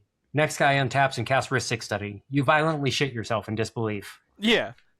Because that is what happens, right? Like that's why we've always historically said you can't interact with these things in a meaningful way. For sure. Which is like, yeah, dude, it's really funny because like the 60 carders are like, okay, well, like why don't you just like get rid of it? And we're like, you're just like overly saying that it's just like you don't know anything about our format. You haven't played this play pattern 400 times, right? Yeah. And it's I think the solution though for this for real though is like, what if we just made Rystic Study legendary, right? Because like if everyone having 1 Rystic Study is that nearly as cancerous as everyone having 3 or 4, I'm okay with that. Like I know, but what if we were I don't know. So the first I did this jokingly, but like what if it was a world enchantment? Right, so it's like you play Rystic Study, and then the other person, like I believe they have to sack their Rystic Study. There can only be 1 Rystic Study at a time. Yes, that is how old world enchantments used to work. Yeah, so if we can bring that back, that'd be dope. But I think that's cancerous and probably not the right answer. Yeah, so there is one problem with making these legendary enchantments, and her name is Sisay Weatherlight Captain. Okay, you're right. Fuck, if Sisay can put. Look, dude, if Sisay, no. Who the fuck cares? Wait, no. Okay, hold on. Clam Chowder gets gas. Look, dude, no, it's not, dude. If you're tutoring a Rystic Study with Chowder and not tutoring a Necro Dominance, you are losing the fucking game. Sure. Like, okay. Get the fuck out of here with this. Who cares, bro? Sure. Bro, I did borrow Chowder on Friday night, and I like drew a couple hands. I'm like, this deck's kind of gas, though, actually. It's so sick, dude. You play one bad card the whole Dragon, deck. though, I think the Dragon deck has more legs than... Dragon's crazy. I do like that deck. I really think that deck has more legs than Sisay, dude. Because I think it's 5 mana up front and then 2 mana afterwards versus 3 mana up front and 5 mana afterwards. And then, like, sure. The lock, you can't get Necrodom, but, like, you can get a Silence, you can get a massive draw engine, you get a massive mana engine. I don't know. I think that deck is more spicy. The deck is really cool. I think it's underplayed and underexplored. To the 5 color. Yeah, that's the answer. I mean, Minstrel is sick and not the lands version. Like, yes. The lands version is cool. Like, it does weird stuff that I like, but also shout out to That's a Good Card for talking about this card. What card's that? This is Krosan Wayfarer. They just talked about it this week. Oh yeah, that card's gas. Oh. It's really sick, and I have a foil one. So what does Krosan Wayfarer do? It's a 1 mana creature that says sacrifice this creature, put a land into play. Oh, sick. From your hand? We were talking about this card a lot today, primarily because it has a $1 onslaught foil. Oh, wow. But Nova Cleric is interesting. It could maybe get played in Tymna Dargo, and that's like basically it. And Plagon. Oh, sure. Plagon plays it too. It's a 1-drop, 1/2 human that you can pay 3 mana and sacrifice it to just destroy all enchantments. It's kind of interesting. The real answer is Bane of Progress. Like, we've seen it all along. Like, yeah, dude. Like, okay, I'm not joking. Are you just playing the 4 mana destroy all the fucking that you can cast for free? Yeah. Oh, Reverent Silence. Yeah, but that card just gets countered, right? Like the card just gets countered. That's the problem with that. Yeah, no. The answer is actually Bane of Progress. Okay. Yeah, it's Bane of Progress and Aura Thief. So are we bringing Glarb back? Is this just like Glarb's going to be the next? I legitimately think Glarb is really good in this format right now. Like, I think Glarb is the Opus Thief deck is just coming back. Yep. Glarb is Opus Thief. I honestly might sleeve that up too. I also think Druid of Purification is a card that is really interesting to me right now. Well, I do like that card. Yes. This card is extremely interesting. So for those who are audio listening, it's a 3/3. When it enters the battlefield, starting with you, each player may choose an artifact or enchantment you don't control. Destroy each permanent chosen this way. So it's like politically really interesting because it's a may choose and like they get to like. However, the problem is that it's a may choose. And so they are not mandated to destroy anything. Yeah, but like if you pick at someone, then they have to try to keep parity with the rest of the table. So they also pick someone. And then they pick someone, and then they pick someone, right? It's also a 4-drop, so it's like a lot less of an investment than Bane of Progress. It also doesn't hit your shit, which is really interesting to me. When we were last in the Rystic slop when I was playing Glarb, this card looked very, very, very intriguing to me, and I just kind of got off Glarb eventually. I need to start brewing Glarb again. I'm curious what that looks like. I think the deck's really good, especially with like looking like you can just like delve deeper into what it already was. And the problem is I think that Glarb's like win con is bad, right? Like like its Thoracle decon win con is like not good enough in my opinion. As the only win con, like I think that's like pretty shit. I think you have to go on Emrakul and shit though. It's like Emrakul and Hullbreaker come back into it too, I think. Yeah, but like you don't have a Hullbreaker horror outlet, and so like it's a little bit harder, right? Like I don't know exactly what it is. Outlet though, right? That's true. That is true. I think like TNT as an Opus Thief deck is like actually just better than Glarb. I mean, I get that because like you get Tithe, and that's like essentially a thing. You get Tithe, you get Pod to pod into all of these pieces. Oh, yeah, okay. I can see that. I mean, you can pod Glarb into a Notion Thief. Sure, that's fair. You know, so that's interesting. But yeah, I don't know. There's a weird space. We do have some like cool patron questions. I think that's like where we can end it. If you guys, I don't know if you have anything else. Also, getting your answer, couple. All right. What are you guys doing from Smitty, the resident Psy pilot? Oh. What are you guys doing behind the scenes with Convoke? Full Crit League integration would be sick. The real answer is we were waiting for Dad to come home from getting cigarettes that took like 3 months or 3 weeks. He is now home from getting cigarettes, and so hopefully that integration is getting there because we are also excited about switching to Convoke. We are just like waiting for the button to be turned on realistically. To like directly address that, it is full integration, so it's going to replace the LFG bot and the top deck bot and just like do it. All the things that happen today will be done through Convoke instead. Sick. Yeah, and more, I'm pretty sure. Like I'm pretty sure it's supposed to like put you right into the seat that you're supposed to be in, and like you can have a virtual stack, and like there's just so much that we like about Convoke versus Spell Table.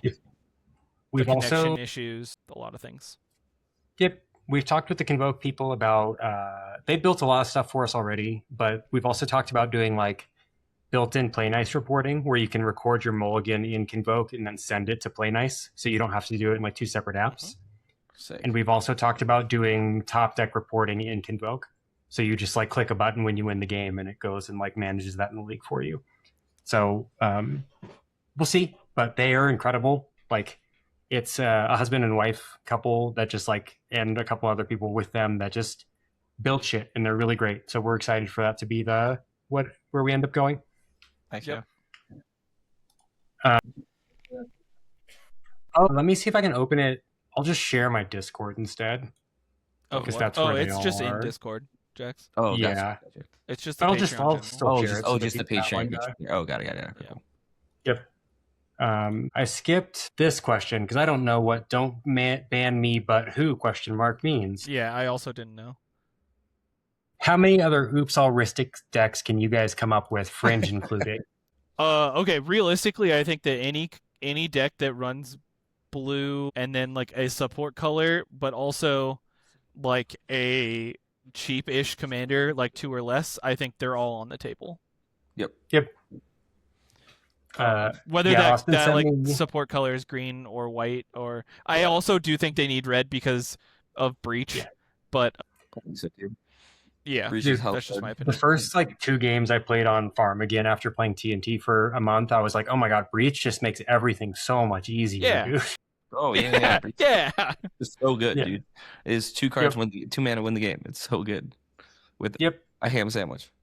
Yeah, Austin has sent me like a really interesting Clue Farm list that does this. There's like, you could do this with a lot of things. I think Clue Farm is actually actually the like deck that does it very well. I think that's the like a little bit what we're talking about, the Opus Thief deck too. Like I think it does that well. Plus it's the Hullbreaker outlet, right, in the zone code. Right, this is the other one. It's like closing out the game, right? And what I also really like about the Clue Farm deck is that, I mean, we saw it a little bit in the Albuquerque top 4, right? Like Bowmasters is a legitimate clock if played correctly. Yep. And the Clue Farm list can just like kill Bowmasters relatively easy. Yep. Which I think is like not something, and it can also kill Notion Thief relatively easy too. Yeah. If that ends up being a problem, like I really do think that that's where Clue like Farm as list if you're the deck that introduces a Notion Thief and you can kill the Notion Thief if someone clones yours, right? Like I think that seems very interesting, right? Yeah, I do really like the Clue Farm as an idea. Just like also like a cheap-ish commander that turns on Flare, Swat, and Fierce like pretty quickly is really definitely something that they want. The problem with the Clue Farm list is like you kind of have to play a little shields down on turn 1, and like the ROG versions don't, right? Sure. Sure. And also, surprise, ROG is broken. Yeah, ROG. Yeah, we're shocked by this. I think that's probably. I haven't tried to think of any Oops All Rystics outside of that. I do think, and Johnny's commented below with Win Teamer Dargo, I think that the surveillance cam Teamer Dargo that sacks Aura Thief to steal everything is like really, really interesting. I don't know if I'm supposed to say this out loud. Like Evan is actually going to be playing that deck at least a little bit. Because like he's he used to Teamer Dargo main before the bans. So I think he's like pretty interested in that. Yeah, I think Surveillance Cam, like, other than Urza, because, like, obviously it's very good in Urza, but I do think that Teamer Dargo, like, that is the deck that wants Do you see Surveillance Fishers Cam. on it with Goblin, what's the 1-mana Goblin reanimate, dude? Goblin Welder? Yeah. So Fishers on it in Kenrith, and he said it's been very good. Well, like, that this is why I really like actually. the Teamer Dargo stuff, is because, like, you can welder not just, like, your Surveillance Cam, but, like, you can welder your prize statue into play, you can welder like your Phyrexian altar into play, you can welder, like it really is, or really can be, like a full-blown welder deck, and I really like that idea. That's sick. Yeah, and it doesn't have, like, I play welder in Dardu, but it doesn't have the immediate, like, oh, they're getting Citadel, kill them. Yeah.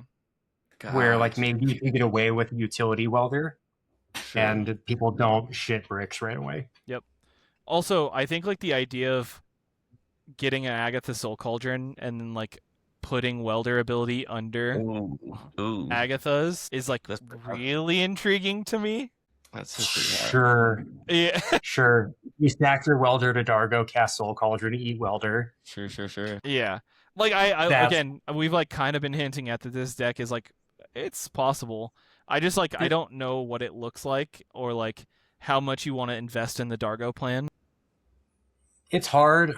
Yeah. Every time I try to brew this deck, I get split between like, okay, the Aboro stuff is good, and the Dargo stuff is good with Thras as your infinite mana outlet, and it just like plays a little bit different than Dardu does. Yeah. And then there's this other shit you can do that no one's really tried exploring yet. It's also like an interesting pod deck with Tidespout. Like, there's stuff to do here that we need to explore a little bit. I think. Okay, just to answer this question, win Temur Dargo. After we get back from Boyle, I'll play Temur Dargo at locals next week. I'll just like put it together and see what happens. I've been like kind of brewing it on the back burner as well. Like I think it's really interesting. My take on the deck is very different than most people's. Yes. But surprise. Mine is like a full-blown welder deck though. Like it really is like the plan is to put a welder into play and then figure it out from there. Hell yeah. I think it's also like a decent Heartwood deck if you really want to go that route. Yeah, it can't do it as well as Rockdrass can, but it's not terrible. Yeah, I agree. This question, I think, is one of the most important questions I think we've been asked on Patreon. I was like really proud of someone for asking this. So thanks, Pound Cake. I'm a little weary of superiority complexes on includes or excludes of color pie, deck choice, card choice, etc. Like, I refuse to play green, I hate Rystic Study, I just hate Kinnan. How do you all find good ways to take a grain of salt with overly emotional addressing of picking out cards, decks, and etc.? I don't know really how to answer this question because, like, I am not a very emotional person in general. Like, I'm very logical. Like, the logic part of my brain is like 100% versus the 0% emotional, right? Yeah. And I know that sounds like psychotic and psychopathic. Like, I'm not trying to act like that, right? But especially when it comes to like my hobbies and something I'm trying to like get better at, I like think of things very logically versus very emotionally. So when like someone's like trying to pick apart my deck, I do kind of listen to them, and I actually want that to happen. I do think that it's like kind of hard to take some of these statements and add them into other parts of the statements, right? Like the whole I like refuse to play green thing. I know that from the team there is a few people that say that shit, and but like Logan plays Kinnan and Jason currently is playing Kinnan, and like those are green decks. And Glarb, like, you know, if we even talk about how this channel started, right? Like, there was green. It was Glarb. Exactly. It was all Glarb, bro. Yeah. Yep. It was Glarb winning. But like I get it. I get it that like if you have this like something that you like truly do believe in as like a core thought, especially when it comes to this hobby, and someone is just like, I hate this thing, like fuck you for doing it. Like that is hard. It's really hard to like take that like on the chin. But like my opinion has always just been like, okay, prove them wrong, right? Yeah. The entire team except for Jordan is like, Heartwood Storyteller is bad. Do not play that fucking card. It sucks. Do not do it. And I'm like, yeah, but what if it doesn't? Yeah. Yeah. Like, I'm going to prove you wrong. Like, that's my Eric's plan. been on that card at Lumra forever, though. Eric's been in that card. Yeah, but, like, he even says it's bad, right? Shells, for sure. Yeah, like he says he plays it to force a draw. Yeah. Yep. Yep. Yeah, it's like Lumra's agency, right? It's like, I won't lose the game anymore. Yeah. I think very like, different than I'm forcing I'm going to force everyone to have all their cards in their hand and play the game. Yeah. Yep. So yeah, I just like I take it on the chin and I'm like, I'm gonna prove you wrong, or I take it with, you know, on the chin and be like, yeah, you guys are probably right. Like I probably shouldn't play fucking. Every once in a while, I get KO'd on it, right? Yeah. Like, yeah, there's some cards that I like add into my deck that I'm like, yeah, it's probably a little cope, you know, and like I need friends to tell me that it's a little cope. Yep. Dude, it's so, man, this question's so interesting. I don't know, Jack, what are your thoughts on this? I know I'm going to have like a dissertation on this question, so I don't want to start talking until we've like had room to talk. The trust but validate, right? If Jason tells me the card's bad, Jason's going to tell me most cards are bad except for the stuff that's already proven. I usually take it. I take it at value kind of thing, right? But I think to Austin's point, it's the trust but validate. Right, like if I really feel a card, or if there's a card that I'm like, I just want to know, that's like, yeah, sure. Like this is the nice part about having the league and having people to play games with all the time is just like jam a bunch of games, right? And if it feels legendary for you while you're playing the card, then the card's good for you. That's awesome, right? Also, if you say the card's bad, like if I don't know, like if there's something you really, really like and other people are saying it's bad, right, and you haven't tested it at all, then like if you're gonna put your life on the line while you're playing at a tournament, I probably would go towards the people that have seen it or agree with it. But at the same time, like I would test it and try it, right? Okay, Jack's died. I was going to say it's not our job, but our position as creators and the way that we've established ourselves is to be very vocal and very opinionated. And that's why I think people listen to us. It's like a big part of why people listen to us. Part of that comes with making these like, you know, green with asterisks in it, like jokes and statements and just like the kinds of things that you see us say in public. But the important thing about this question, this perspective, I think like Austin said, the single best thing you can do is be like, I don't know, bro, I'm going to prove you wrong. Or like, I'm going to try it and damn, you were right. This shit sucks. And that's okay. Like both options are correct. And I think that the thing to be careful of is like, I think we even talked about this last week. Like if you're asking brewing questions or like deck choice questions or any of that in online public forums, it is the internet in 2026. People are going to say stupid shit. And find the people that you trust to talk to, and maybe talk to them in offline spaces. Like, I don't think he'll mind me outing him, but someone in our Discord was asking me about like a Turbo Nozrona deck. And I was like, I don't know, bro, that shit sounds crazy, but you should try it. And we like talked back and forth a little bit about it. And then he came back like a week or two later. He's like, yeah, no, this shit's ass. Like it doesn't work. But I think we all serve different roles in this community. And I think there's the role of objectively, quote unquote, correct opinion of like, this shit sucks if you're trying to play at the highest level, combined with like, if your passion is brewing or trying new things, or you think this idea could be cool, like try that no matter what anybody says. And I think those things can exist together. They both can be true. Oh yeah, absolutely. I mean, like, I will tell you, like, we've like kind of been hinting at it a little bit in the last like few weeks, but like Jordan's been playing TNT, and I have like very staunch opinions on how that deck should be played, and Jordan has basically told me to fuck off on my opinions, and I think that's like very good, right? Like, like it's like no, I'm gonna try this, like I'm just gonna do it, but there's like the theory behind some of my opinions, like I'll start explaining that, and he's like, oh, I think this is the nugget that I'll take from you, right? Like, And I think that is very good. Like that is how you should handle some of these situations.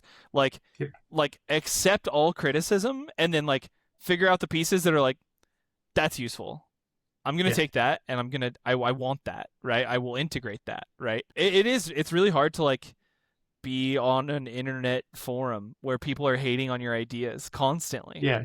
And like just being like, yeah, I don't care. Like it's really hard. It's mentally taxing, right? But I think that like if you truly do believe in something, then like prove us wrong, right? Like that's really what it comes down to is do it. Like, dude, we have someone that's playing, like we just talked about Smitty, right? Like the guy's playing, I don't know what the fuck the deck is, like Master Thopterist. Yeah, Master Thopterist. And like universally everyone's like, why are you playing this shit? What are you doing? Just stop. And he's like, I think it's good enough. And he's like trying to prove it, right? Yeah. Like I think that's like, awesome, right? Like I'm so proud of people like that like just put their money where their mouth is and just like, no, I'm gonna do it. He's been in the league for like almost since it started, pretty close, I think. Yeah. And he went from like consistently like bottom 100 placing to like floats in the top 200 now. Mm-hmm. And he's never played anything but Psy. That is it. Yeah. And I've told him, like, if you take that deck to a tournament and you top 16, 1,000% will be on the channel. Like, we'll talk to you. Yeah, of course. You've earned it, dude. Like, you showed up and you worked on this shit when everyone told you it was terrible. It's the same thing with like the guy that's playing Cabbage Merchant. Yeah. Like, forget his name. I've talked to him a few times, especially because of reasons. Yeah. Like, I think that's like so cool. And from what I understand, he's like taking it to top 16 tournaments. Yeah. The deck is like actually sick. It's pretty good, dude. It's really cool. It definitely has some legs. Yeah. And so like, it's really hard. All I can say is just like, it is really hard to just like accept things on the chin and keep going. But I think that if you truly do believe in something, then like do it, right? And never underestimate just how far people will go to shitpost and or rage bait. Oh yeah, is the other thing in this. Like, it's fine, dude. Take your ideas and run with them. But I don't know if the origins of this question are meant to steer us towards like, hey, maybe you guys should tone this down or not. If there's anything that we do as a creators or like community builders that you think doesn't help, like I think it's worth us being receptive to that too. Agreed. Wait, we can't rage bait for views? I thought rage baiting for views. Oh no, for sure we can rage bait for views, dude. That's all we do. Yeah. Yeah, I think that like most of us are accepting of criticism, right? Like, and if it truly is something that like you are struggling with, like let us know.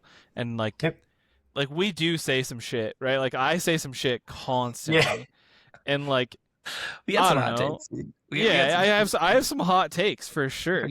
Like when I shit on Magda Weekly, like I'm sorry, dude. Okay, but I will say I do lose to that deck. You know, like I have lost to it, right?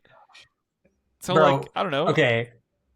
I've never told you guys this story. I don't know how I haven't. This shit is so funny. The Rogthrast Discord has several screenshots of things that people have said in reference to us that they'll just like repost every now and again and then tag me in because they know I participate in the Discord. And one of them was like, yeah, I don't know, bro. This is the same...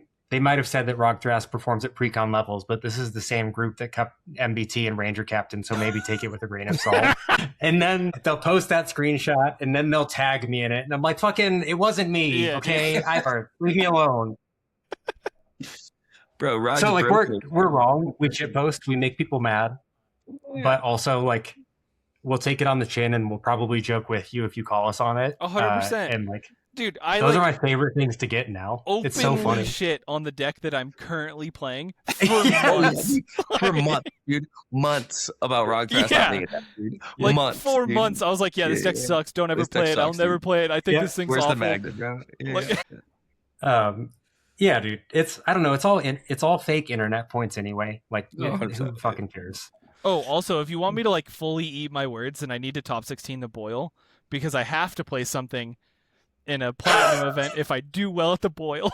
Bro, I'm so excited for this, bro. I should just like cue up the theme song right now. Dude, I don't want to do it. I don't want to do it at all. I can't. There's no shot, dude. I couldn't do it. Yeah, this question was great. Josh, another longtime member of the league, and plays a bunch of different stuff, but is a very well-known Crick pilot. What would it take to get the most turbo-pilled critical EDH player to play Crick? First of all, who do you think that is? Yeah, I'm curious. Which amongst us is the most turbo? Once upon a time that was me, but I have not been turbo pilled for a while. Yeah, I do think it's still you, Jax. Actually, okay. I'll play Kirk, dude. I played Mountain Black Raids for a while. I don't necessarily know if I don't want this to sound insulting at all, but I don't necessarily know if you're the best turbo player that we have. Nope. I think Jason is the best turbo player that we have, and I don't think it's remotely close. Nope. But I do think that the person that's most willing to just send it on turn 2 every game is you. Oh, absolutely. I got no respect. I don't care. We'll jam into the brick wall. We gotta see if it's there. Yeah. My problem is it's Crick. I've been told of these crazy fast Crick hands, but I've played against the deck so many times and I was like, it does nothing. My win rate against Crick is ungodly high. I would almost say 100%. I could be wrong. There might be a game or two that someone's gotten underneath me, but I definitely have politicked incorrectly and lost to a Crick when Isaac was playing it, but it was because I was overly confident and just ate shit. It has some fast hands, sure, right? You just need Crick in an outlet, but I don't know. I give it a shot. I'll play a couple games on it. I think I'm still back to the turn 2 pushes. Just my percentage rates are abysmal right now on my turn 2 pushes. Yeah, it's just that there's not really a window there unless if I'm going for creature combo, right? And it needs to be purely creature combo at that point, or I need to be playing a deck that no one knows and they let me. But I get one gotcha. Right? I have that for 1 week and then I come back next week and get raffle stomps. Yep. Yeah, I firmly believe I won 3 games in a row in the league on Toph when she first came out, and I firmly believe it's just because First, nobody knew what was happening. And two, and after that, they were like, "Oh, I kind of want to see what happens." Yeah, Exactly. Like, it's like why I've lost to Aang last week. I was like, yeah, for science, like go for it. Let's see how consistent this is. And it's like, oh yeah, it's 100%. Like cool, I'm never letting this happen again. Yeah, it's a math equation that gets solved. Yeah. I think it is. I would say it's Jax. We have such an interesting team, though, of like compositional, composed of different types of players wanting to play different things, and I appreciate that a lot. Yeah. Oh yeah. We're all over the place, and everyone. Yeah, right now we're all playing wildly different shit. No, I was gonna say, I feel like everyone can kind of all play everything, but then we all have our flavors that we definitely prefer, right? Yeah. Yep. Yeah, I agree. And I think it helps us that we all play against all of the shit that everyone else plays on the team a lot. Yeah. And like we get exposure to different things, and I think that's really, really cool. My question is, do another piece of Jordan lore from Josh, seconded by Eli. I don't think I have any weird food shit left. I guess like this isn't that weird, but I had a visa approved to move to Japan in 2020, and then COVID happened. And I had already like submitted my resignation to my job and everything, because I was like, my shit's packed. I'm breaking my lease. I'm going somewhere that's not here. But then they weren't doing like students couldn't enter the country anymore. And so I just like went and backpacked in Europe for 3 months, and that's gas. Went and stayed in a bunch of different countries, places, met a lot of really incredible people, ate a lot of really good food, and it was amazing. Barcelona is probably my favorite. I ended up staying there for like a month and a half. Dude, Colleen, she like did school out in Sevilla. Oh yeah, and dude. Like we're trying to plan a trip that's like England and Spain, because I really want to. I want to see Sevilla, and also like a weird bucket list idea of mine that like I don't know if it's still a bucket list idea. Like I used to longboard, like skateboard. Oh, sick. Downhill longboarding. Yeah. Like some like Lords of Dogtown shit, right? Sure. Yeah. Like what originally like kind of got me into it, or like more into it, is like there was this video of someone that just like used to longboard through the streets of Barcelona, and It's like, from what I understand, it's like just the best longboarding city of all time. Yep. Like I'm like, oh, that sounds dope. Like I want to go do that. It's a really, really cool city. Feels like it kind of has like the edginess of Brooklyn, or like old Brooklyn, combined with like European flair, and then just like Spanish people are super rad. Mm-hmm. I enjoyed my time there a lot. The food is fucked up there, dude. It's like unbelievably good. Caña con limón. There is like it was lemon Fanta with beer. That's gas. That sounds so good. It was so good, bro. Dude, that and the Iberian ham, bro. I need nothing else in my life. I could live on that. Dude, Iberico ham is fucked up. It's like I was really into food culture stuff for a while. If you've never read The Third Plate or heard of The Third Plate, it's a really interesting book on like food sourcing and agriculture that is worth reading in our weird times now. But the coolest thing I did in Barcelona specifically was I went to the first El Clasico after COVID. Oh, what the fuck? Wait, you went in and watched El Clasico? Yeah, it was like 90,000 people after we weren't like, we had gone a year without being together. And then it was sold out. El Clasico. So sick. Oh god, dude! It was I'm like so jealous. Nuts, bro. It was insane. Yeah. Barcelona got absolutely trounced. Yeah, that was their like dark years, dude. Yeah, they were so bad during that time. Yeah, dude, it was crazy. Like, as someone who doesn't watch football, I like went to that and I'm like, oh, I get this shit. This is crazy, dude. The energy, bro. The energy. Oh my god, dude. Like, people think that like going to a football game is like hype. It's like, get the fuck out of here, dude. I went to a qualification game in Seattle for the United States for the World Cup. This is like in 2012 or something like that, right? Yeah. We like drove up. It took 28 hours to get to Seattle and watch. Dude, the entire stadium is filled, and this is CenturyLink, so there's 50,000 people there. Not a single person is sitting down. Yeah. The whole game, right? Yeah. Like everyone's just like bouncing and like chanting. The bleachers shake, bro. Like it's dude. Dude, Seattle sports fans in particular are nuts. Insane, bro. Yeah. Seattle, like, they don't fuck around. No. Dude, the Sounders, I don't know if this is true anymore, but the Sounders used to have like a top 10 attendance for soccer in the world. Yeah, dude. Yeah. What? Yeah. That's why the Seahawks fans are called the 12th man, bro. Yeah. You play in that stadium and you just get dunked on because the fans are so loud you can't play. Also, and the stadium's like designed to be loud as fuck. Oh yeah, because dude. it echoes all the sound into the field, right? Yeah. It's crazy, dude. But yeah, like I don't know if that's the case, but like it's just because like a lot of the soccer stadiums out in Europe are like not 60,000 large. But like the Sounders used to sell that shit out weekly. Yep. Like it's so cool, dude. It's so cool. I'll send you guys the videos from streams to feel like that, bro. Right? That'd be sick. Yeah, Sagrada Familia also is super cool. I don't know. It's a cool place. I studied abroad. I think that's it for Jordan for a good 4 months. Oh, sure. Yeah, like an hour north of Madrid. Yeah. So I was only in Barcelona for like 3 days, but damn, dude. Sure. Yeah, it's good stuff. Yeah, I went to Barcelona, San Sebastian, and Madrid. That was the only places I went in Spain. Cadiz, southern Spain. That's where. San Sebastian's sick. Yeah. Yeah, I've never been down that way, but I've heard it's incredible. Also, hot take: French food is. I've had significantly better French food in everywhere that wasn't France. And I'm sure someone's going to get fucking pissed at me for that, but I think other people make better French food than You know what? I Dude, I went to like a fine dining French restaurant in Japan, and it's like, oh yeah, this is just... Oh, dude, in Japan, like that was going to be my statement, is like Japanese French food is fucked up. They take it to a different level for sure. Dude, okay, I so there's this thing top tier too, dude. The Japanese do everything. 100%. Well, dude, like True. the Japanese whiskey is the best whiskey on the market, I think. 100%.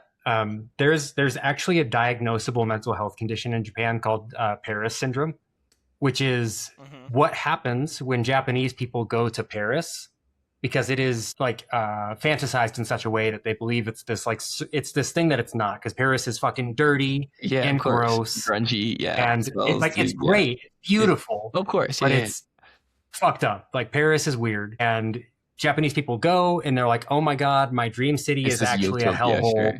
Yeah, and then they come home and they're like, "Wow, I'm really depressed now." Yeah, damn, dude, and it's like a diagnosable thing that can happen. Yep, don't meet your heroes. That's the real answer. True. All right, last question, I think. Top 5 most important pieces of data to track from game to game to understand what factors are affecting your success in games. Win or lose? Sure. I think the answer is just like download the Play Nice, get a Play Nice account. It'll track everything for you.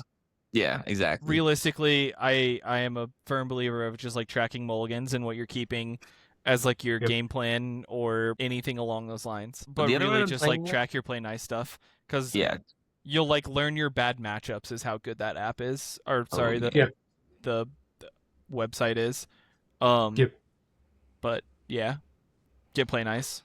Yeah, mulligans, and then the other one I've been playing with more too is like trying to guess what you think the end state of the game is going to be and see how close you are. Yeah. Right. Like, really can you guess? Right. Like, because like especially some of those tot cup games where like you're playing towards just like a fairy mastermind win or something like that. Right. Where it's like trying to guess the macro of where the game's gonna go. As far as that being like an actual factor early on, probably not a thing. But that's personally one of the ones I'm looking at now. Is like, can I guess what the macro where the game state's gonna end? I like that one a lot. That's not something I've thought about as much, but I think that's a cool thing to keep in mind. Top Cut is just, hey, how did Jason beat me? I lost to OBM, bro. Fucking yeah. Well, OBM's WinCon, the PFB tithe, right? Like there's so many ways I've lost. I just missed the macro.